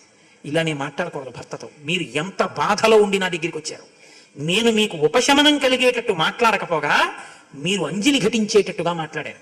నా యొక్క దోషము మన్నింపబడుగాక అని ఆయన పాదముల మీద తలపెట్టి బాధపడి, జానామి ధర్మం ధర్మజ్ఞ త్వాం జానే సత్యవాదినం పుత్ర శోకార్తయా తత్తు మయా కిమషి భాషితం. మీరు పరమ ధర్మజ్ఞులు, సత్యసంధుడు, ఈ విషయం నాకు తెలుసు. కానీ ఒక తల్లిగా కొడుకు యొక్క కష్టాలు విని తట్టుకోలేక ఇలా మాట్లాడాను తప్ప నాకు నిజంగా అంతరంగంలో మీ యందు కించిత్ కూడా అన్యమైన అభిప్రాయం లేదు. నన్ను మీరు క్షమించండి. శోకో నాశయతే ధైర్యం శోకో నాశయతే శ్రుతం శోకో నాశయతే సర్వం నాస్తి శోక సమోరిపు. రామాయణంలో కొన్ని శ్లోకాలండి కరిగించిన బంగారంతో రాయాలి, అలా ఉంటాయి. శోకో నాశయతే ధైర్యం, అకస్మాత్తుగా వచ్చి పడిపోయిన శోకం ఉందే అది ధైర్యాన్ని పోగొట్టేస్తుంది. శోకో నాశయతే శ్రుతం, విన్నవన్నీ మర్చిపోతాడు శోకానికి. శోకో నాశయతే సర్వం, శోకం సర్వాన్ని నాశనం చేస్తుంది. నాస్తి శోక సమోరిపు, శోకంతో సమానమైన శత్రువు లేదు. ఈ శోకమే నన్ను ఇవాళ ఇంత పెద్ద మాట మీ పట్ల అనిపించింది కాబట్టి నన్ను క్షమించండి అని చెప్పింది. బాగా చీకటి పడిపోయింది. ఇంకొక గంటలో అర్ధరాత్రం సమీపించేటటువంటి స్థితి. అటువంటి సమయంలో దశరథ మహారాజు గారికి పడుకుని నిద్రపోతున్న వాడికి తెలివి వచ్చింది. అప్పటికే కౌసల్యాదులకు కూడా కునుకు పడుతోంది. ఎవరు లేరు లోపల. అంతఃపురంలో ప్రభువు నిద్రిస్తున్నప్పుడు ఎవరు ఉంటారు? ఒక కౌసల్య సుమిత్రే ఉన్నారు. ఆయన ఒక మాట అన్నాడు, ఎందుకు ఇంత పెద్ద కష్టం నాకు వచ్చింది? ఏ పాపం చేశాను నేను? ఏ తప్పు తీర్పిచ్చి ఏ తల్లి నుంచి ఏ బిడ్డని వేరు చేశాను? ఏ ఆవు పొదుగు దూడ తాగుతుండగా పోషిశాను? ఎందుకు ఇంత కష్టపడుతున్నాను అని ఆలోచించాను. జ్ఞాపకం వచ్చింది కౌసల్య. నాకు అప్పటికి ఇంకా పెళ్లి కాలేదు. 60,000 సంవత్సరాల వయస్సున్న దశరథుడు చెప్పుకుంటున్నాడు. నిండు యవ్వనంలో ఉన్నాను. మంచి వర్షాకాలం, అరణ్యాలన్నీ కూడా నీటితో నిండి ఉన్నాయి. పక్షుల రెక్కలు తడిసిపోయి అతి కష్టం మీద తడిసి వంగి ఉన్న కొమ్మల యొక్క చిటాల్భాగములను చేరుకుంటున్నాయి. అటువంటప్పుడు నాకు వేటాడాలని కోరిక పుట్టింది. నేను వేటకి బయలుదేరి వెళ్ళాను. బాగా చీకటి పడింది. సరయూ నదీ తీరంలో ఒక పొద చాటున దాక్కుని ఉన్నాను. ఆ పొదచాటున దాక్కుని ఉండగా నాకు శబ్దభేది విద్య వచ్చు. ఎక్కడైనా శబ్దం వస్తే శబ్దాన్ని బట్టి బాణప్రయోగం చేస్తాను ప్రాణిని చంపడానికి. రాత్రి ఏనుగులు నీటిని త్రాగటానికి వస్తాయి కాబట్టి ఒక దున్నపోతు కానీ ఏనుగు కానీ నీరు తాగుతుంటే గురి చూసి కొడదాం చప్పుడిని బట్టి. ఎందుకంటే ఏనుగు నీరు తాగితే బాగా చప్పుడు వస్తుంది, ఎందుకంటే తొండంతో లాగుతుంది నీటిని. అందుకని ఆ శబ్దం కోసం ఎదురు చూస్తున్నాను. ఇంత కొంచెం సేపట్లో తెల్లవారిపోతుందనగా బాగా చీకటి ఉండగా నాకు ఏనుగు నీరు తాగుతున్న చప్పుడు వినపడింది. నేను వెంటనే బాణాన్ని విడిచిపెట్టాను. ఈలోగా హతోస్మి, ఎక్కడో అరణ్యంలో తపస్సు చేసుకుంటూ తల్లిదండ్రుల్ని అంధులైన వాళ్ళని సేవిస్తున్నటువంటి ఒక మునిబాలుడి మీద బాణం వేసి చంపినటువంటి వాడెవరు అన్న కేక వినపడింది. కాబట్టి నేను గబగబా అక్కడికి పరిగెత్తాను. కౌసల్య నాకు ఇప్పుడు జ్ఞాపకం వస్తుంది. యదాచరతి కళ్యాణి శుభం వా యది వా శుభం తదేవ లభతే భద్రే కర్త కర్మజమాత్మనః గురులాఘవమర్థ అర్థానాం ఆరంభే కర్మణాం ఫలం దోషం వాయో న జానాతి సబాల ఇతి హోచ్యతే. పురుషుడు తెలిసి చేసినా తెలియక చేసిన పని యొక్క ఫలితాన్ని మాత్రం అనుభవించి తీరవలసింది, దానికి ఇంకొక మార్గం లేదు. నేను చేసిన పని నాకు అనుభవంలోకి వస్తోంది. అలా యుక్తాయుక్తములు దీర్ఘదృష్టితో ఆలోచించకుండా చేసినవన్నే కదా మూఢుడిని పిలుస్తుంది శాస్త్రం. నేను కూడా అలాగే చేశాను. ఆనాడు వేసిన బాణానికి ఏనుగు పడింది అనుకున్నాను, ఒక మునిబాలుణ్ణి పడగొట్టాను. ఇప్పుడు నేను అక్కడికి వెళ్ళి చూసిన తరువాత తస్మిన్ నిపతితే బాణే నాగభూత్ తత్ర మానుషీ కథమస్మద్విధేశస్త్రం నిపతేత్తు తపస్విని. తపస్సులో ఉన్న నన్ను కొట్టిన వాడెవరు అన్న మునిబాలుని యొక్క ఆర్తనాదం వినపడింది. వెళ్ళి చూస్తే మర్మస్థానమునందు నా బాణం గుచ్చుకోవడం వల్ల నెత్తిరోపిపోతూ చిట్ట చివరి ప్రాణములతో భూమి మీద పడి గిలగిల కొట్టుకుంటున్నాయి జడలు కట్టుకున్న ఒక మునిబాలుడు కనపడ్డాడు. ఆయన నన్ను చూసి అన్నాడు, ఎందుకు ఈ బాణం వేశావన్నాడు. నేను నీ మీద వెయ్యాలనుకోలేదు, నాకు వచ్చినటువంటి శబ్దభేద విద్య చేత ఒక ఏనుగుని కానీ మహిషాన్ని కానీ కొట్టాననుకుని బాణం వేశాను. నువ్వు కొండ నీటిలో ముంచుతున్నప్పుడు వచ్చిన గుడగుడ శబ్దం నాకు ఏనుగు నీటిని పీలుస్తున్న శబ్దంలా అనిపించింది, అందుకు వేశాను తప్ప నేను ప్రయత్నపూర్వకంగా కొట్టలేదు అన్నాను. ఇప్పుడు ఆ బాలుడు నాతో అన్నాడు, భయపడకు, నేను మునిబాలుడను కదా, నన్ను చంపితే నీకు బ్రహ్మహత్యా దోషం వస్తుందేమో అని బెంగపెట్టుకోకు. నా తండ్రి వైశ్యుడు 4వ జాతి స్త్రీతో కలిసి జీవించిన కారణంగా నేను పుట్టాను, కాబట్టి నీకు బ్రహ్మహత్యా దోషం లేదు, కాబట్టి ఆ ఇబ్బంది నీకు లేదు. కానీ నా తల్లిదండ్రులు అంధులు, వాళ్ళ జీవితం నా మీదే ఆధారపడింది. దాహార్తితో ఉన్న నా తండ్రి తల్లి నీరు తెమ్మంటే నేను ఇక్కడికి వచ్చాను. వాళ్ళు దాహంతో పరితపిస్తుంటారు, కాబట్టి నువ్వు ఈ నీటి కుండ పట్టుకొని నా తండ్రి శపించకముందే వెళ్ళి నీ బాణానికి నేను నిహతుడనైపోయానన్న మాట చెప్పి వాళ్ళకి నీళ్లు అందించు. ఈ బాణపు ములుకు ఉన్నంత వరకు నా ప్రాణం పోదు, నేను చాలా బాధపడుతున్నాను, కాబట్టి బాణాన్ని లాగేసి పైకి అన్నాడు. ఆయన బాణాన్ని పైకి లాగేశాడు మర్మస్థానం నుంచి దశరథుడు. ఆ పిల్లవాడు కొట్టుకుని నెత్తురు నీ శరీరంలోంచి కారి నీటిలో కలిసిపోతుండగా ఒడ్డున పడి మరణించాడు. ఆ ప్రేతాన్ని పక్కకి పెట్టి ఆ నీటి కుండ పట్టుకుని ఆ బాలుడు చెప్పినటువంటి కాలిబాటలో ఆ కుండ పట్టుకుని వెళ్ళాడు. అడుగులు చప్పుడు విన్నటువంటి వృద్ధులైన ఆ బాలుడి తల్లిదండ్రులు, నాయనా ఇంతసేపు నీటిలో ఆడుకుంటున్నావా, మీ అమ్మ దాహంతో పరితపించిపోతోంది, నాయనా నేనేమైనా తప్పు చేశానా, నా మీద కోపం వచ్చిందా, ఇంతసేపు ఎందుకు రాలేదు, నాన్న నీళ్లు పొయ్యి. ఏమీ చూడలేని నన్ను ప్రతిరోజు తెల్లవారుజామున లేచి వేదపాఠాలు చదువుకుని నా దగ్గరికి వచ్చి పుస్తకాలు చదివి నాకు పళ్ళు పెట్టి కందమూలాలు పెట్టి నీళ్ళిచ్చి కాపాడేటటువంటి నువ్వు ఇంతసేపు కనపడకపోతే తల్లడిల్లిపోయాను, నాయనా దగ్గరికి రా అన్నాడు ఆ తండ్రి. దశరథుడు జరిగినటువంటి విషయాన్ని చెప్పాడు. ఆ తండ్రి క్రుద్ధుడై నా కొడుకు శరీరం ఎక్కడికి పడిపోయిందో అక్కడికి తీసుకెళ్ళమన్నాడు. ఆ తల్లిదండ్రులు అక్కడికి తీసుకెళ్ళాడు. ఆ కొడుకు యొక్క శవాన్ని పట్టుకుని దాని మీద పడి పొర్లి ఏడ్చారు ఆ తల్లిదండ్రులు. ఏడ్చి, అందులో మాకు ఇప్పుడు జీవితం ఏది అని అడిగాడు. అంటే దశరథుడు అన్నాడు, నన్ను ఏం చేయమంటారని అడిగాడు. అంటే ఆ తల్లిదండ్రులు అన్నారు, చితి పేర్చు. మాకు ఇంత సేవ చేసినటువంటి ఫలితానికి, అంధులైన తల్లిదండ్రుల్ని సేవించిన ఫలితానికి నా కుమారుడు స్వర్గలోకాన్ని పొందుతాడు అని చెప్పాడు. అప్పుడు ఆ పిల్లవాడి యొక్క సూక్ష్మ శరీరం దివ్యమైన విమానంలో ఇంద్రలోకానికి వెళ్ళిపోతూ, ఏమీ చేయకపోయినా తల్లిదండ్రుల్ని సేవించినందుకు నా శరీరం పడిపోయిన తర్వాత నన్ను దేవలోకానికి తీసుకెళ్తున్నాడు. తండ్రి, మీకు నాకు బంధం విడిపోయింది, ఇదే నా తుట్టతుద నమస్కారం అని నమస్కరించి వెళ్ళిపోయాడు. కొడుకు లేకపోతే ఎలాగో జీవించలేం కాబట్టి మా శరీరాల్ని కూడా కొడుకు శరీరంతో పాటు చితి మీద పెట్టి వేయించేయమని ఆ తండ్రి మరణించే సమయంలో ఒక శాపవాక్కు విడిచిపెట్టాడు. ఏడుస్తూ కొడకా కొడకా అంటూ కాలిపోతున్న ఆ తండ్రి, పుత్రవ్యసనజం దుఃఖం యదా తన్మమ సాంప్రతం ఏవం తం పుత్రశోకేన రాజన్ కాలం కరిష్యసి. నేను ఎలా కొడకా కొడకా అని ఏడుస్తూ చచ్చిపోయానో నీవు కూడా కుమారా కుమారా అని ఏడుస్తూ చచ్చిపోతావు. అప్పటికి దశరథుడు ఏమనుకున్నాడో తెలుసా అండి, నాకు పెళ్ళి అవ్వలేదు కాబట్టి నాకు కొడుకు ఉంటాడనమాట. సహజం కదా అని ఆయన అనుకున్నాడు. కానీ కొడకా అని ఏడుస్తూ చచ్చిపోవడం ఎంత కష్టమో తర్వాత తెలిసింది. కాబట్టి ఈ నా చేత విడువబడినటువంటి శాపవాక్కు నీ జీవితంలో ఎప్పుడో ఒకప్పుడు అనుభవంలోకి వస్తుందన్నాడు. అది ఇప్పుడు అనుభవంలోకి వచ్చింది కౌసల్య.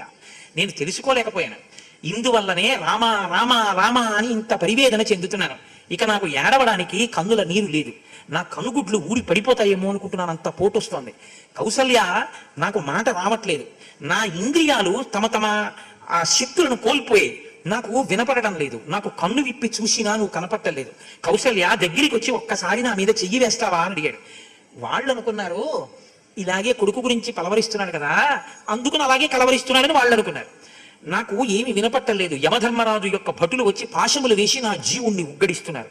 నేను వెళ్ళిపోయే సమయం ఆసన్నమైంది. ఆ చిన్ని రామచంద్రమూర్తి గుండ్రని భుజములున్నవాడు, చేత ధనస్సు పట్టుకున్నవాడు, కమలముల వంటి కన్నులున్నవాడు, విశాలమైన నుదురున్నవాడు, జునపాల జుత్తున్నవాడు, సింహము వంటి మూపున్నవాడు, గజము వంటి నడకున్నవాడు. ఆ రాముణ్ణి ఇంకా నా జీవితంలో నేను చూడడం కుదరదు. 14 సంవత్సరముల తర్వాత రాముణ్ణి చూసే వాళ్ళు అదృష్టవంతులు, దేవతల వంటి వారు. కాబట్టి కౌసల్య, నేను వెళ్ళిపోతున్నాను. నా రాముణ్ణి చూడకుండా నేను ఇంకా ఉండలేను. కాబట్టి ఈ శరీరాన్ని విడిచిపెట్టేస్తున్నాను. నాకు మరణం ఆసన్నం అవుతోంది, నాకు మరణం ఆసన్నం అవుతోంది. కౌసల్య, సుమిత్ర, దగ్గరకు రండి, నా మీద చెయ్యి వేయండి, నన్ను ఒక్కసారి ముట్టుకోండి, నాకు భయం కలుగుతోంది అని పాపం కేకలు వేశాడు. వాళ్ళు అనుకున్నారు నిద్రలో పలవరిస్తున్నాడు అనుకున్నారు. యదాతు తీరం కథయన్నరాధిప ప్రియస్య పుత్రస్య నివాసనాతురః గతేర్ధరాత్రే భృశ దుఃఖ పీడితః తదా జహౌ ప్రాణముదార దర్శనః.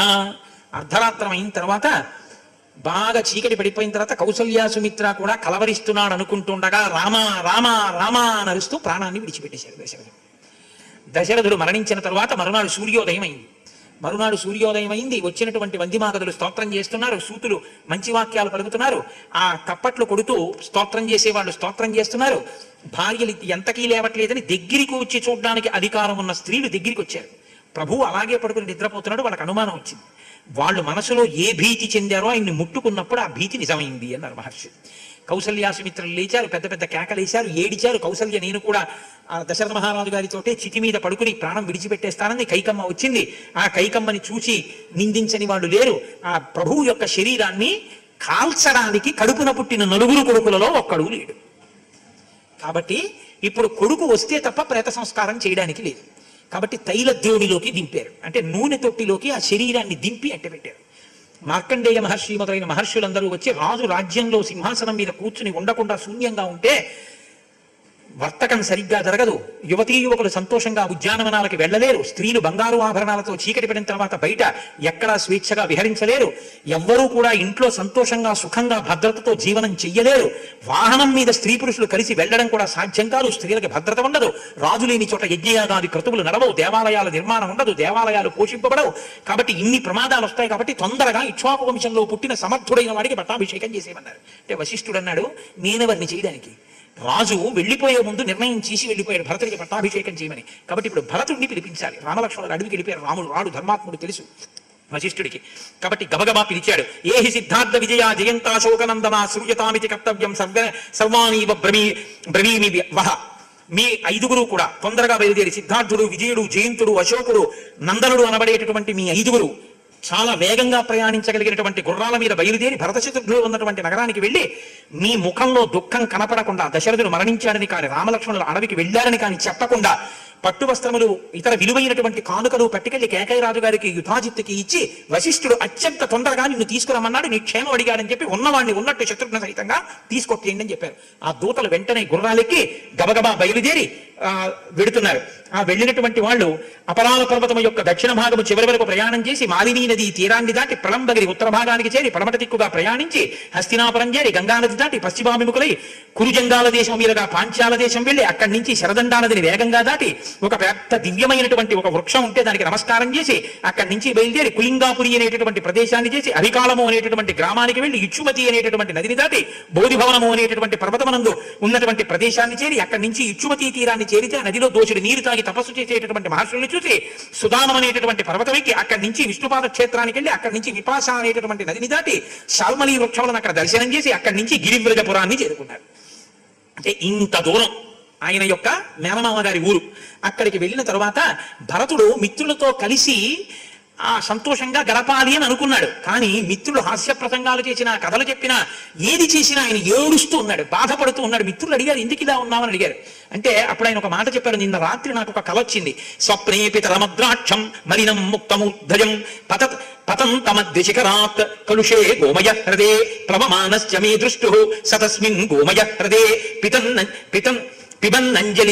పిబన్నంజలినా తైలం హసన్నమపి ముహుర్ముహు తతస్థిలౌదనం భుక్త్వా పునః పునరదశిరాః తైలేనాభ్యక్త సర్వాంగః తైలమేవావగాహతః స్వప్నే చ సాగరం శుష్కం చంద్రం చ పతితం భువి ఉపరుద్ధాం చ జగతీం తమసేన సమావృతాం ఔపవాహ్యస్య నాగస్య విషాణం శకలీకృతం సహసా చాపి సంశాంతం జ్వలితం జాతవేదసం పీఠే కార్ష్ణాయసే చైనం నిషణ్ణం కృష్ణవాసనం ప్రహసంతి స్మరాజానం ప్రమదాః కృష్ణపింగళాః తరమానశ్చ ధర్మాత్మా రక్తమాల్యానులేపనః రథేన కరయుక్తేన ప్రయాతో దక్షిణాముఖః ప్రహసంతీవ రాజానం ప్రమదా రక్తవాసిని ప్రకర్షంతి మయా దృష్టా రాక్షసీ వికృతానన నరో యానేన యః స్వప్నే కరయుక్తేన యాతి అచిరాత్తస్య ధూమాగ్రం చితాయాం సంప్రదృశ్యతే. నిన్న రాత్రి నాకు ఒక కల వచ్చింది. ఆ కలలో ఒక పర్వత శిఖరం మించి దశరథ మహారాజు గారు ఒక పెద్ద పేడ హ్రదంలో పడిపోయి అందులోనే తల కిందకి కాళ్ళు పైకి పెట్టి అందులో పడుతూ పైకి లేస్తూ ఆ ఒడ్డున కూర్చుని నూనె తాగుతూ ఒళ్ళంతా నూనె పోసుకున్నాడు. నీరు ఇంకిపోయిన సముద్రం, ఆకాశంలోంచి పడిపోతున్నటువంటి చంద్రుడు, చీకట్లు కమ్ముకుని ఉన్నటువంటి భూమి నాకు ఆ కలలో కనపడ్డాయి. ప్రభువు ఎక్కినటువంటి ఏనుగు దంతం విరిగిపోయి కింద పడిపోయినట్టుగా, వెత్తుగా పైకి లేచినటువంటి అగ్ని అకస్మాత్తుగా చల్లారిపోయినట్టుగా, చెట్లన్నీ ఎండిపోయినట్టుగా, భూమి కృంగిపోయినట్టుగా, నా తండ్రి నూనె తాగుతున్నప్పుడు గాడిదల రథం మీద వెడుతుంటే ఎర్రని నల్లని వస్త్రములు కట్టుకున్న ఒక ఆడది వికటాట్టహాసం చేసి మెడలో పాశం వేసి దక్షిణ దిక్కుకు ఈడ్చుకుపోతున్నట్టుగా నాకు కల వచ్చింది. అలా కలలో ఎవరు కనపడ్డారో వారు గాడిదల రథం మీద వెడుతున్నట్టు కనపడితే చాలా తొందరగా ఆ వ్యక్తిని చితి మీద పెట్టి కాలుస్తున్నప్పుడు లేచిన పొగ ఆకాశంలో కనపడుతుంది. కాబట్టి నా తండ్రి మరణిస్తాడు అని నాకు భయంగా ఉంది, అందుచేత నా మనసుకి స్వస్థత లేదు అన్నారు. ఈలోగా భరతుని దూతలు వచ్చారు. ఆ వశిష్ఠ మహర్షి పంపిన దూతలు వచ్చారు. వచ్చి నువ్వు తొందరగా బయలుదేరు అన్నారు. ఆయన వాళ్ళందరినీ కూడా కుశలం అడిగాడు. కచ్చిత్సు కశులీ రాజా పితా దశరథో మమ కచ్చిచ్చారో గతారాణి లక్ష్మణీ చ మహాత్మని ఆర్యా చ ధర్మ నిరత ధర్మజ్ఞా ధర్మదర్శిని అరోగా చాపి కౌసల్య మాతా రామస్య ధీమత కచ్చిత్ సుమిత్రా ధర్మజ్ఞ జననీ లక్ష్మణస్య శత్రుఘ్నస్య చ వీరస్య సారోగా చాపి మధ్యమ. నా తండ్రి దశరథ మహారాజు గారు సంతోషంగా క్షేమంగా ఉన్నాడా? మహాత్ముడైనటువంటి ఆర్యపుత్రుడు రామచంద్రమూర్తి కుశలంగా ఉన్నాడా? కౌసల్యాదేవి కుశలమా? లక్ష్మణుడు కుశలమా? ఇక్కడ వరకు బాగా అడిగాడు. ఆత్మకామా సదాచండీ క్రోధన ప్రజ్ఞమానిని అరోగాచాపి మే మాతా కైకేయీ కిడువాచః. తనంత గొప్పది లేదనుకునేది, ఎప్పుడు కోపంగా ఉండేది, చాలా కోపంతో ఇతరుల పట్ల ప్రవర్తించేది అయిన మా అమ్మ కైకమ్మ కుశలంగా ఉందా అని అడిగాడు. అందరూ కుశలంగా ఉన్నారు, నువ్వు తొందరగా బయలుదేరన్నారు. మేనమామ దగ్గరికి వెళ్ళాడు. మీరేమనుకోవద్దు, నేను బయలుదేరిపోతున్నానన్నాడు. సరే వెళ్ళి రమ్మన్నారు. ఆయనకి కేకయ్య మహారాజు గారు భద్రగజాలు ఇచ్చాడు, చిత్రమైన కంబళులు ఇచ్చాడు, మృగచర్మములను ఇచ్చాడు, ధనములు ఇచ్చాడు, 2000 బంగారు నాణాలు ఇచ్చాడు, 1600 గుర్రములను ఇచ్చాడు, గొప్ప మిరికలైనటువంటి అంగరక్షకులను ఇచ్చాడు. ఆ తర్వాత మేనమామ అయినటువంటి యుధాజిత్ గొప్ప గొప్ప అందమైనటువంటి ఏనుగులను ఇచ్చాడు, గుర్రాలను ఇచ్చాడు, పెద్ద పులులుగా తిరిగేటటువంటి వేట కుక్కలను ఇచ్చాడు.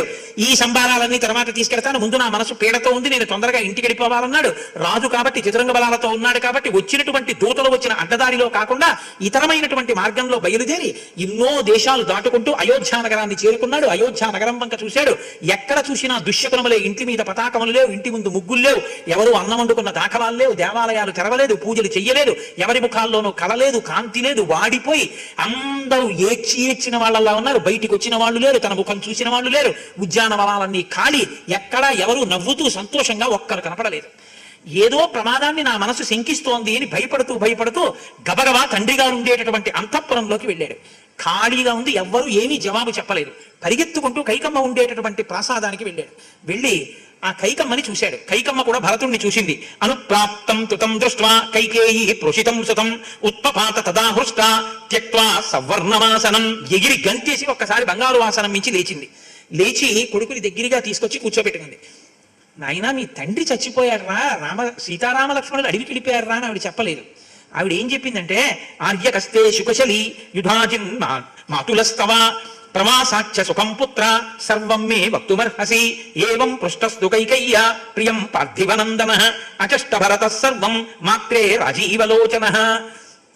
నాయన నీ మేనమామ యుధాజిత్తు కుశలమా, మీ తాతగారికి ఏకైరాజు కుశలమా, అక్కడ నువ్వు ఏమేం చూసావు, ఎలా గడిపావు, ఎంత సంతోషంగా ఉన్నావు, ఏదవన్నీ చెప్పు అంది. చెప్పవలసినవన్నీ చెప్పాడు. కానీ ఆయన మనసు దశరథుడి కోసం వెంపర్లాడుతోంది.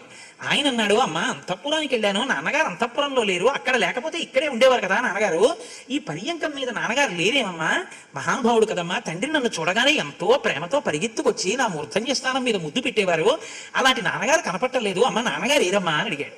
ఆవిడంది, యాగతి సర్వభూతానాం తాంగతింటే పితాగత రాజా మహాత్మా తేజస్వి యాయజూక సతాంగతి.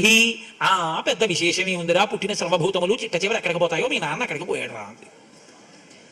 ఆశ్చర్యపోయాడు. తచ్చుత్వా భరతో వాక్యం ధర్మాభిజనవాం శుచి పపాత సహసా భూమౌ పితృశోక బలార్దిత. పితృశోకంతో నేల మీద పడి తన్నుకు ఏడ్చాడు. ఏడుస్తుంటే ఆవిడంది, మహానుభావుడమ్మా నా తండ్రి, కసపాణి సుఖస్పర్శ తాతస్యా క్లిష్టకర్మణ ఏన మాం రజసాధ్వస్తం అభీక్షణం పరిమార్జతి. అమ్మ నేను ఆడుకుంటే నా ఒంటి మీద మట్టి పడితే నేను వెళ్ళిపోతుంటే నన్ను పిలిచి నా తండ్రి వంగి ప్రియమార ఆ చేత్తో నవ్వుతూ ఒంటి మీద మట్టి అంతా తుడిచేవాడమ్మా. ఆ చెయ్యి నా ఒంటికి తగిలినప్పుడు ఎంత సంతోషంగా ఉండేదో తెలుసా అమ్మా, ఇంకా ఆ చెయ్యి నాకు తగలదా, కదలడా తండ్రి అని భరతుడు ఏడుస్తుంటే ఆవిడంది, ఎందుకయ్యా ఏడుస్తావు, నువ్వు కాబోయే మహారాజువి, లేచి స్వస్థత పొందు, ప్రతిబంధకం లేని ఈ రాజ్యాన్ని నువ్వు ఎలవలసి ఉంది అంటే ఆయన అన్నాడు, ఏమే భ్రాతా పితా బంధు యస్య దాసోస్మి ధీమతః తస్య మాం శీఘ్రమాఖ్యాహి రామస్య క్లిష్టకర్మణ. ఏ కార్యాన్నైనా అవలీలగా సాధించగలిగినటువంటి మహానుభావుడు నా అన్న రామచంద్రమూర్తి, పెద్దవాడు, ఆయనే నాకు ఇంకా తండ్రి, జ్యేష్ఠుడు. అమ్మా నేను ఆయన పాదములు పట్టి నమస్కరించి ఆయన దగ్గరికి వెడితే తప్ప నాకు మనశ్శాంతి లేదు. అమ్మా పితా హి భవతి జ్యేష్ఠో ధర్మమార్యస్య జానతః తస్య పాదౌ గ్రహీష్యామి సహిదానీం గతిర్మమ. ఆ రామచంద్రమూర్తి పాదములు పట్టుకోవడం ఒక్కటే నాకు గతి, అప్పుడే నాకు శాంతి. ఏడమ్మా రాముడు అని అడిగాడు. అడిగి, అమ్మా నాన్నగారికి ఏమనారోగ్యం వచ్చిందమ్మా, ఎందుకు మరణించారమ్మా, ఇంకా ఏదో యజ్ఞం చేస్తున్నారో, పెద్ద కొడుకు రాముడికి యవరాజ్య పట్టాభిషేకం చేస్తున్నారో అనుకున్నానమ్మా, ఏమనారోగ్యం వచ్చింది, ఎందుకు అకస్మాత్తుగా చనిపోయారు, చనిపోతూ ఆకరణ ఏం చెప్పారమ్మా అని అడిగాడు. ఆవిడంది, పశ్చిమం సాధు సందేశం ఇచ్చామి శ్రోతుమాత్మనః ఇది పృష్టా యథాతత్వం కైకేయీ వాక్యమబ్రవీత్ రామేతి రాజా విలపన్ హాసీతే లక్ష్మణేతి చ స మహాత్మా పరం లోకం గతో గతిమతాంబరః. చిట్ట చివర మీ నాన్న చనిపోయే ముందు హా రామ, హా సీత, హా లక్ష్మణ మీరు నాకు కనపడరా అని ఏడుస్తూ చచ్చిపోయాడు రా. అదేమిటమ్మా అలా చచ్చిపోవడం ఏమిటమ్మా, రామచంద్రమూర్తి అన్నగారు ధర్మాత్ముడు, తండ్రి పక్కన ఉండాలి కదా, లక్ష్మణుడు ఉండాలి కదా, సీతమ్మ ఉండాలి కదా, వాళ్ళు ఎక్కడికి వెళ్ళారమ్మా అన్నాడు. ఏం లేదురా అబ్బాయి, నేను 2 వరాలు అడిగాను. సహి రాజసుతపుత్రాచీరవాస మహావనం దండకాంస వైదేహ్యా లక్ష్మణ అనుచరోగతః. 14 ఏళ్ళు అరణ్యవాసం చెయ్యమని నేను అడిగానని రాముడు సీతమ్మతో కలిసి అడవికి ఎడుతుంటే తగుదనమ్మా అని లక్ష్మణుడు కూడా బయలుదేరి కృషి చేస్తానని విడిపోయాడు. వాళ్ళు అడవికి పోయారు, ఈయన చచ్చిపోయాడు, కాబట్టి ఎవరు లేరు రా పక్కన అందాడు. ఆయన అన్నాడమ్మా అడవికి ఎందుకు వెళ్ళాడమ్మా, ఆయనకి వరాలన్న మాట బాగా చెవులో పడలేదు, అడవికి వెళ్ళారు అన్నది పడింది. కచ్చిన్న బ్రాహ్మణధనం హృతం రామేణ కస్యచిత్ కచ్చిన్నాడ్యో దరిద్రో మా తేన పాపో విహింసితః. అమ్మా ఒకవేళ రాముడు బ్రాహ్మణ ధనాన్ని ఏమైనా అపహరించాడా, లేకపోతే భ్రూణహత్య చేశాడా, పాపాత్ములైన వారిని శిక్షించకుండా వదిలేశాడా, పుణ్యాత్ములైన వారిని శిక్షించాడా, ఎందుకు అడవులకు పంపాడమ్మా తండ్రి గారు, తండ్రి అడవులకు పంపడే అన్నాడు. అడవులలో ఉన్నారని చెప్పింది. ఎందుకు అడవులకు వెళ్ళారమ్మా అంటే ఆవిడంది, మీరు అన్న రాముడు ఎప్పుడూ అటువంటి పాపపు పనులు చేయడు, ఏ పాపము చేయలేదు, నేనే వరాలు అడిగాను నీకోసం అని చెప్పి రాజ్యం నీకు ఇప్పించాలని ఆయన ఎంతో సంతోషపడిపోతాడు అనుకుంది. అకంటకం చేయడం కోసం రాముడు అరణ్యవాసానికి వెళ్ళాలని నీకు రాజ్యం ఇమ్మని అడిగాను. మీ నాన్న సత్యవాక్యమునకు బద్ధుడై రాజ్యం ఇచ్చానని రాముణ్ణి అడవులకు పంపాడు. పంపి కొడుకుని చూడకుండా ఉండలేక కలవరిస్తూ మరణించాడు రా. దానివల్ల ఇప్పుడు ఇంకా కంటకం లేదు, నీకు అప్రతిహతంగా రాజ్యం చిక్కింది. మా శోకం మా చ సంతాపం ధైర్యమా శ్రియపుత్రక తదధీనాహి నగరి రాజ్యం చైతదనామయం. ఇప్పుడు దశరథుడు లేడు, రాముడు లేడు, లక్ష్మణుడు లేడు, సీతమ్మ లేదు, రాజ్యం అకంటకం.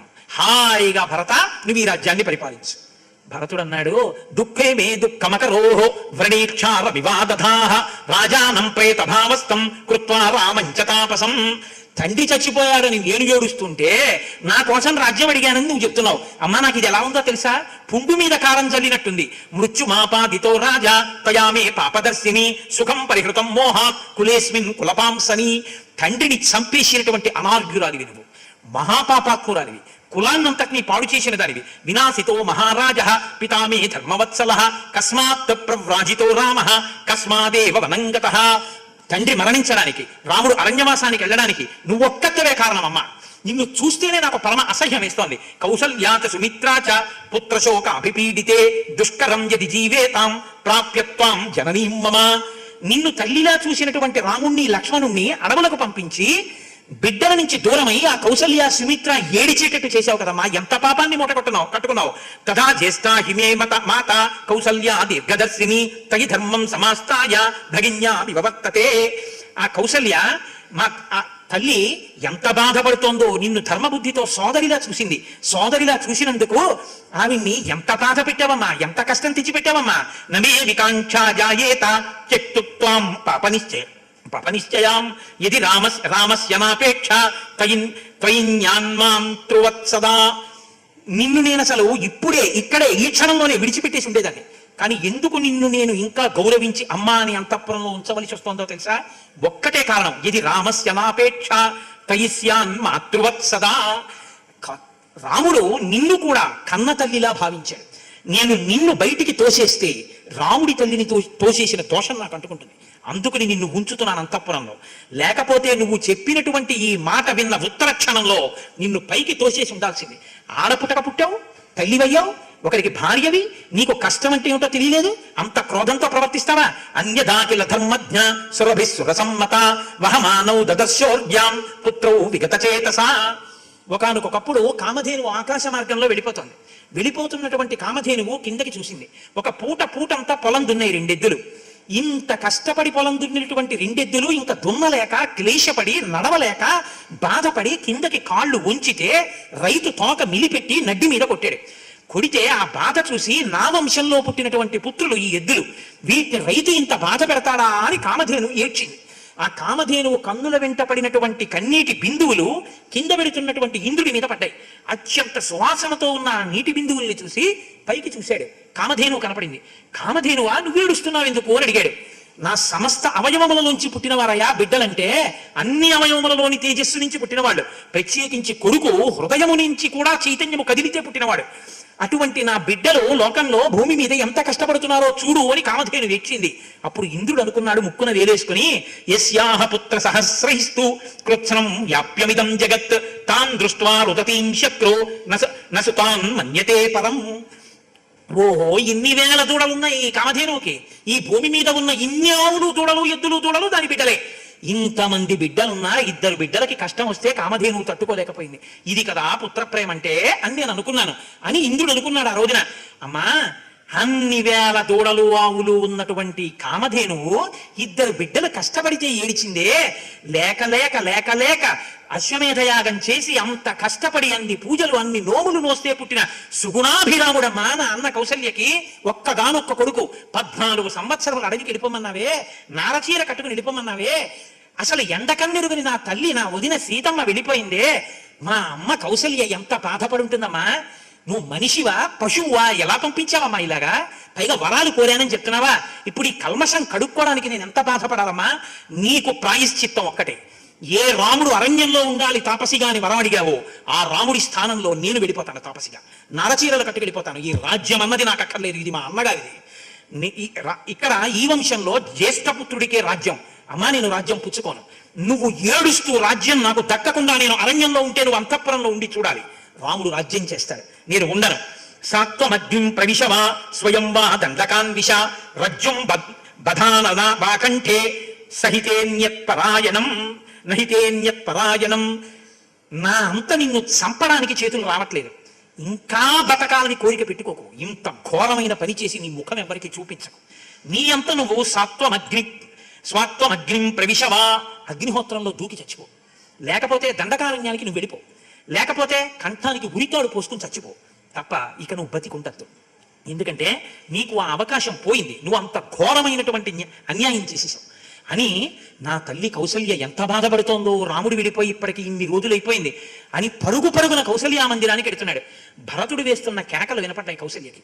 భరతుడు వచ్చాడు. సుమిత్ర, వెళ్ళి ఒక్కసారి రాజ్యం కోసం తల్లిని కలిసి ఎంత సంతోషిస్తున్నాడు చూసొద్దాం పద అని. భరించాడు నిందలు కాబట్టి భరతుడు. కౌసల్య వస్తోంది సుమిత్రతో, ఊగిపోతోంది. నీరసపడిపోయి ముఖం నల్లపడిపోయి, కొడుకు పక్కన లేడు, భర్త మరణించాడు. ఎంత క్లేశంతోనో గాలికి వణికి ఊగిపోతున్న అరటి చెట్టులా ఉంది కౌసల్య. సుమిత్రని తీసుకుని వస్తుంటే తానే ఎదురు వెళ్ళి కౌసల్య కాళ్ళ మీద పడ్డాడు. కౌసల్య రెండు భుజాలు పట్టుకుని పైకెత్తుతూ అంది, ఇదంతే రాజ్యకామస్య రాజ్యం ప్రాప్తమకంటకం సంప్రాప్తం బత కైకేయ్యాః శీఘ్రం క్రూరేణ కర్మణ. నాయన, నీ అమ్మ చాలా క్రూర కర్మ చేసి నీకు రాజ్యం తెచ్చిపెట్టింది. సంతోషమా? అకంటకం, నీకు అడ్డు లేదు, నా కొడుకు లేడు. హాయిగా రాజ్యం పట్టం కట్టుకుని అనుభవిస్తావా? సంతోషమేనా నాయన? నువ్వు కోరుకున్నది నీకు దొరికిందా అని అనేటప్పటికీ భరతుడు కన్నుల నీరు కారుస్తూ తల నేలకేసి కొట్టుకుని నేల మీద పడి దుల్లుతూ కౌసల్య రెండు పాదాలు పట్టుకుని తల కౌసల్య పాదముల మీద పెట్టి కన్నుల నీరు కారి ఏడుస్తూ కౌసల్య పాదములను అభిషేకం చేసి కడుగుతూ అన్నాడు, ప్రేష్యం పాపీయసాం జాతు సూర్యంచ ప్రతిమేహతు హంతౌ పాదే నగాం సుక్తాం యస్యార్యోనుమతే గతః. అమ్మ, తెలిసి తెలిసి నేను కాని రాముడికి అరణ్యవాసానికి వెళ్ళిపోయాడు, నా కోసం మా అమ్మ వరాలడిగిందని తెలిసి కూడా నేను రాజ్యాన్ని పొందడానికి అలా ఆలోచించిన వాడనైతే, నాకు ఇది తెలుసున్నవాడనైతే, నిద్రపోతున్నటువంటి ఆవుని కాలుతో తంతే ఏ పాపం వస్తుందో ఆ పాతకము నన్ను చుట్టుకొనుగాక. సూర్య భగవానుడికి ఎదురుగుండా మలమూత్రములు విడిచిపెడితే ఏ పాతకం వస్తుందో అది నన్ను కట్టి కుడుపుగాక. కావజిత్వ మహత్కర్మ భక్త మృత్యుమనద్ధకం అధర్మోయోస్యసోస్యాస్తు యస్యార్యోనుమతే గతః. చాలా కష్టమైనటువంటి పని తన దగ్గర ఒక నౌకర్ని పెట్టి చేయించి చేయించి చేయించి కూలి ఇస్తారని ఆశపడి చెమటోడ్చి నౌకరు పని చేసిన తర్వాత కూలి ఇవ్వకుండా పంపించినటువంటి వ్యక్తి ఆ నౌకరు ఏడుస్తుంటే సంతోషించిన వాడికి ఏ పాతకం చుట్టుకుంటుందో ఆ పాతకం నన్ను చుట్టుకుంటుందమ్మా. రాముడు అరణ్యానికి వెళ్ళాడు, నాకు రాజ్యం ఇమ్మని మా అమ్మ అడిగిందని నాకు ఆ విషయం నిజంగా తెలిసి ఉంటే, పరిపాలయమానస్య రాజ్ఞో భూతాని పుత్రవత్ తతస్థం దృహ్యతాం పాపం యస్యార్యోనుమతే గతః. కన్నబిడ్డల్లా ప్రజల్ని పరిపాలించేటటువంటి రాజు, అంత గొప్ప పరిపాలన చేసేటటువంటి రాజు ఉండగా అటువంటి రాజుకి ద్రోహం తలపెడితే ఎటువంటి పాపం వస్తుందో, రాముడు అరణ్యవాసానికి వెళ్ళిపోయాడని ఇటువంటి వరాలు మా అమ్మ అడిగిందని నాకు ముందు తెలిసి ఉంటే ఆ పాతకం నన్ను కట్టి కుడిపేస్తుందమ్మా. బలిషడ్భాగముద్ధృత్య నృపస్య రక్షత ప్రజా అధర్మోయోస్యసోస్యాస్తు యస్యార్యోనుమతే గతః.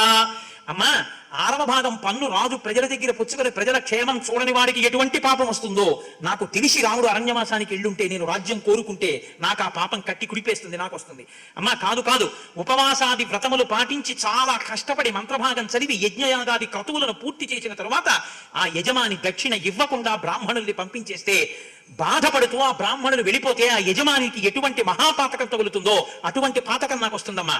రణరంగంలో వెన్ను చూపి సైన్యానికి వెన్నుపోటు పొడిచి పారిపోయినటువంటి క్షత్రియుడికి ఎంతటి మహాపాతకం వస్తుందో అటువంటి పాతకం నాకు వస్తుంది. గురువు ఎంతో కష్టపడి మధించిన శాస్త్రాన్ని వాత్సల్యంతో బోధ చేస్తే అసలు పట్టించుకోకుండా దాన్ని మరిచిపోయిన వాడు ఎటువంటి దుర్గతి పొందుతాడో నాకు తెలిసి, నిజంగా నేను కానీ రాముణ్ణి మా అమ్మ వరాలడగడం నాకు తెలిసి జరిగి ఉంటే నాకు అటువంటి పాతకం వస్తుంది. అమ్మ, పాయసము నువ్వుల అన్నం అంటే పులగము మేకపాలు దేవతలకు పితృదేవతలకు పెట్టకుండా తిన్నవాడికి ఎంత పాతకం వస్తుందో అంత పాతకం నిజంగా మా అమ్మను నాకు తెలిసి వరాలడిగి ఉంటే నాకు వస్తుంది.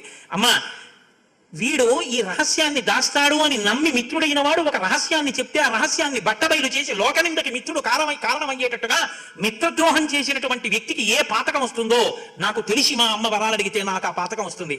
అమ్మ, పరిజనులు కుటుంబము ఉండగా వాళ్ళకి పెట్టకుండా షడ్రసోపేతమైన మధురాన్నాన్ని యజమాని ఒక్కడే తింటే ఏ పాతకం వస్తుందో అటువంటి పాతకం నిజంగా నాకు తెలిసి మా అమ్మ వరాలడిగితే అది నాకు వస్తుంది. సంతతి పొందకుండానే అర్ధాయుష్యుగా మరణించిన వాడు ఎటువంటి పాతకాన్ని పొందుతాడో అటువంటి పాతకం నిజంగా నాకు తెలిసి మా అమ్మ వరాలడిగితే నాకు వస్తుంది. స్త్రీలను, బాలబాలికలను, వృద్ధులను, రాజులను ఒక్కసారి చంపేస్తే ఎంత పాతకం వస్తుందో నాకు తెలిసి మా అమ్మ వరాలడిగి ఉంటే అంత పాతకం వస్తుంది. అమ్మ కూడనటువంటి పదార్థాలు, ఇతరుల ప్రాణములకు హాని కలిగించేటటువంటి పదార్థాలు, లత్తుక, తేనె, మాంసము, లోహము ఇటువంటి నిషిద్ధమైనటువంటి వస్తువులను విక్రయించి భార్యాపుత్రులను పోషించిన వాడికి ఎటువంటి మహాపాతకం వస్తుందో నాకు తెలిసి మా అమ్మ వరాలడిగి ఉంటే నాకు అటువంటి మహాపాతకం వస్తుంది. మాసిపోయి చిరిగిపోయిన వస్త్రాలు కట్టుకుని పుర్రి చేత పట్టుకుని ఉన్మత్తుడనై ఇల్లు తిరిగి బెచ్చమెత్తుకుని తిరిగేటటువంటి భయంకరమైన జీవితం నిజంగా నాకు తెలిసి మా అమ్మ వరాలడిగి ఉంటే నాకు వస్తుంది. నన్ను కట్టి కుడుపుతుంది. అమ్మ, మద్యపానము, స్త్రీ సంగమము, జూత క్రీడలు ఇటువంటివి అలవాటైన వాడు ఏ దుర్గతిని పొందుతాడో నాకు తెలిసి మా అమ్మ వరాలడిగి ఉంటే నాకు అంతటి దుర్గతులు కలుగుతాయి. అమ్మ, నాకు ఏ పాపము తెలియదు, నిజంగా చెప్తున్నాను. నీటిలో 10 మంది నీరు తాగేటటువంటి నీటిలో విషం కలిపిన వాడికి ఎటువంటి పాపం వస్తుందో నాకు తెలిసి మా అమ్మ వరాన్ని అడిగితే నాకు ఆ పాపం వస్తుంది. ఉభయ సంధ్యలలో నిద్రించిన వాడికి, పరుల ఇంట్లకు నిప్పు పెట్టిన వాడికి, ద్రోహం తలపెట్టిన వాడికి, ద్రోహం చెయ్యాలనుకున్న వాడికి, స్వర్గస్థులైన పితృదేవతలకి శ్రాద్ధకర్మలు చెయ్యని వాడికి, ఈ జన్మలో పరమ దరిద్రుడై పుట్టి అనేక మంది పిల్లలు పుట్టి పిల్లలందరూ దీర్ఘవ్యాధులతో బాధపడడానికి హేతువైన పెద్ద పాపాలు ఆ వ్యక్తి ఏమి చేసి ఉంటాడో అన్ని పాపాలు కూడా నాకు వస్తాయమ్మా, నాకు తెలిసి మా అమ్మ ఈ వరాలు అడిగి ఉంటే. నిరీక్షించుతున్నటువంటి దీనులకు అన్నం పెట్టకుండా వాళ్ళు ఏడుస్తుంటే వాళ్ళ ఎదురుగుండా నిలబడి వాళ్ళు ఏడుస్తున్నప్పుడు సంతోషించినటువంటి వాడికి, అటువంటి లోభికి ఏ గతి పడుతుందో నాకు ఆ గతి పడుతుందమ్మా. ఋతుకాలంలో భార్య దగ్గరికి వచ్చి నాతో సంగమించమని కోరితే ఋతుస్నాత అయిన భార్యతో సంగమించని భర్తకి ఏ దోషం వస్తుందో అంతటి మహాపాతకం నాకు వస్తుందమ్మా, నాకు తెలిసి మా అమ్మ వరాలు కోరి ఉంటే. పెండ్లి ఆడిన ధర్మపత్నిని కాదని పరస్త్రీతో రమించిన వాడికి ఎంతటి మహాపాతకం వస్తుందో అంత మహాపాతకం నాకు వస్తుందమ్మా, నాకు తెలిసి మా అమ్మ వరాలు అడిగి ఉంటే. అమ్మా, అన్నదానాదులు చేయకుండా, స్త్రీలను వేధించి పానీయం ఇవ్వకుండా, లేగదూడకి మిగలకుండా 10 రోజుల పాలు జున్ను వండుకు తిన్నవాడికి ఎంత పాపం వస్తుందో అంత మహాపాతకం నాకు వస్తుంది. అందుకే సంధ్యావందనం గాయత్రి చేసేవాళ్లే కాదు, జున్ను తినరు పెద్దలు. ఇదే కారణం. జున్ను తీసుకొస్తే ఓ నవ్వు నవ్వుతారు తప్ప జున్ను ఎన్నడూ ముట్టుకోరు. ఎందుకంటే భరతుడు పెట్టిన మహాపాతకాల చిట్టాలు అది కూడా ఉంది. ఆవుకి దూడ పుడితే 10 రోజులు ఆ పాలు తాకూడదు, ముట్టుకోకూడదు, దాంతో ఏదీ వండుకు తినకూడదు ఆవు పాల విషయంలో. కాబట్టి పానీయములను మురికి చేసేటటువంటి వాడికి ఎటువంటి పాపం వస్తుందో అటువంటి పాపం వస్తుంది. కాబట్టి పక్షపాతం వహించి ఒకరిని గెలిపించిన పాతకం ఎలా ఉంటుందో అటువంటి పాతకం చుట్టుకుంటుంది. అమ్మ, నేను నిజం చెప్తున్నాను, నాకు తెలియదమ్మా. రాముడు మహాత్ముడు, నాకు తండ్రి, తల్లి, అన్న, తమ్ముడు, గురువు, సద్గతి, ఈశ్వరుడు అన్నీ నాకు రాముడే. నేను ఎన్నడూ రాముడికి అపచారం చేయను. రాముడిదే సింహాసనం. అమ్మ, ఈ నింద నా మీద పడింది. నేను మేనమామ ఇంట్లో ఉండగా మా అమ్మ వరాలు అడిగింది. ఎందుకు అడిగిందో నాకు తెలియదు. తల్లి, నన్ను మన్నించు, నన్ను అర్థం చేసుకోమ్మా అని ఏడ్చి ఏడ్చి తలకొట్టుకుని మూర్ఛపోయి సంజ్ఞ పొందినటువంటి భరతుణ్ణి కౌసల్య లేవదీసి తన తొడ మీద కూర్చోబెట్టుకుని భుజం పట్టుకుని మార్కొని, నాయనా, నాకు తెలుసురా, అంత బెంగ పెట్టుకోకంత ఏడవకు తండ్రి, నీ ప్రేమ నాకు తెలుసు అని కౌసల్య ఊరడించింది. తెల్లవారింది. తైలద్రోణిలో ఉన్నటువంటి దశరథ మహారాజు గారి యొక్క పార్థివ శరీరం పచ్చగా నిద్రపోతున్నట్టుంది. దాన్ని ఒక శిబికలో పడుకోబెట్టారు. సమంత్రకంగా శ్మశానానికి తీసుకెళ్లారు. చితి మీద పడుకోబెట్టి ఆజ్యాన్ని పోశారు. ఇక్ష్వాకు వంశంలో ఆచారం ఉంది కాబట్టి పల్లకీల మీద, రథాల మీద రాణులు కూడా వచ్చారు. శ్మశానంలో భరతుడు, శత్రుఘ్నుడు ఏడుస్తూ, మహానుభావుడు, 1000 సంవత్సరములు పరిపాలించి యజ్ఞయాగాదులు చేసినవాడు, బిడ్డలో బిడ్డలో బిడ్డలో అని ఏడ్చి మా కోసమని అశ్వమేధం చేశాడు. రామ రామ రామ అంటూ బతికాడు. ఆ రాముడికి యవరాజ్య పట్టాభిషేకం చెయ్యాలని కోరుకున్నాడు. అటువంటి తండ్రికి నేను ఇచ్చిన బహుమానం, నన్ను కన్నందుకు నా తల్లి ఇచ్చిన బహుమానం ఏమిటంటే, ఆయన్ని చచ్చిపోయేటట్టు చేసి, చచ్చిపోయే ముందు కూడా దగ్గర ఉండకుండా, తండ్రి, నీకు ప్రేత సంస్కారం చేస్తున్నాను, నేను మన్నింపబడదనుగా కానీ అగ్నిహోత్రం వెలిగించి భరత శత్రుఘ్నులు ఇది శ్మశానమని కూడా చూడకుండా ఆ ఇసుకలో పడి దొర్లి దొర్లి ఏడుస్తుంటే వశిష్ఠాది మహర్షులు ఊరడించి అంతఃపురానికి తీసుకెళ్లారు. ఎన్నో దానాలు చేశాడు, ధర్మాలు చేశాడు, కానీ గుండె రగిలిపోతోంది బాధతోటి. ఆ బాధతోనే 10వ రోజున తనకి అశౌచం తీరాక శ్మశానానికి వెళ్ళి తండ్రి కాలిపోయినటువంటి వేది దగ్గర ఉన్న బూది దగ్గర నిలబడితే, ఇన్ని కోర్కెలు కోరిన తండ్రి చిట్ట చివరికి బాధలన్నిటికీ దూరంగా బూది కుప్పవై మిగిలేవు, కొడుకులో కొడుకులో అన్నందుకు మేము నీకు ఇచ్చినటువంటి కానుక ఇది అని బాధపడుతూ, నా తండ్రి శరీరంలో అస్తులు అని ఆ బూదిలోకి చేతులు జొనిపి ఏడుస్తూ ఆ అస్తులను ఏరి కుండలో పెట్టి తీసుకొచ్చి ఒక చోట భద్రపరచి మళ్ళీ తిరిగి అంతఃపురానికి వస్తే వశిష్ఠాది మహర్షులు అనునయ వాక్యములు పలికి ఆ భరత శత్రుఘ్నుల్ని ఊరడిల్ల చేశారు. కాబట్టి కొంత ఊరడిల్లిన మనసుతో ఆ భరత శత్రుఘ్నులు ఉన్నారు. దశరథ మహారాజు గారికి 12వ రోజు కార్యక్రమం కూడా పూర్తయిపోయింది అన్న మంగళవాక్యంతో ఆయన ఉత్తమ లోకాలు పొందాడు. ఇప్పుడు మనశ్శాంతిని పొందాడు అన్న ఒక గంభీరమైన వాక్యం దగ్గర నాకు తెలుసు, మీ ముఖాలు చూస్తేనే తెలుస్తోంది సభ ఎంత ఉద్విగ్నంగా ఉందో. కాబట్టి ఇక్కడతో ఇవాళ ఉపన్యాసాన్ని పూర్తి చేస్తున్నాను. 11 మాటలు మనం రామనామం చెప్దాం, మనందరికీ కూడా సంతోషం కలుగుతుంది. రామకథకు ఉన్న గొప్పతనం అదేనండి, ఇన్ని మాటలు విన్నా ఇప్పుడే విన్నట్టుంటుంది.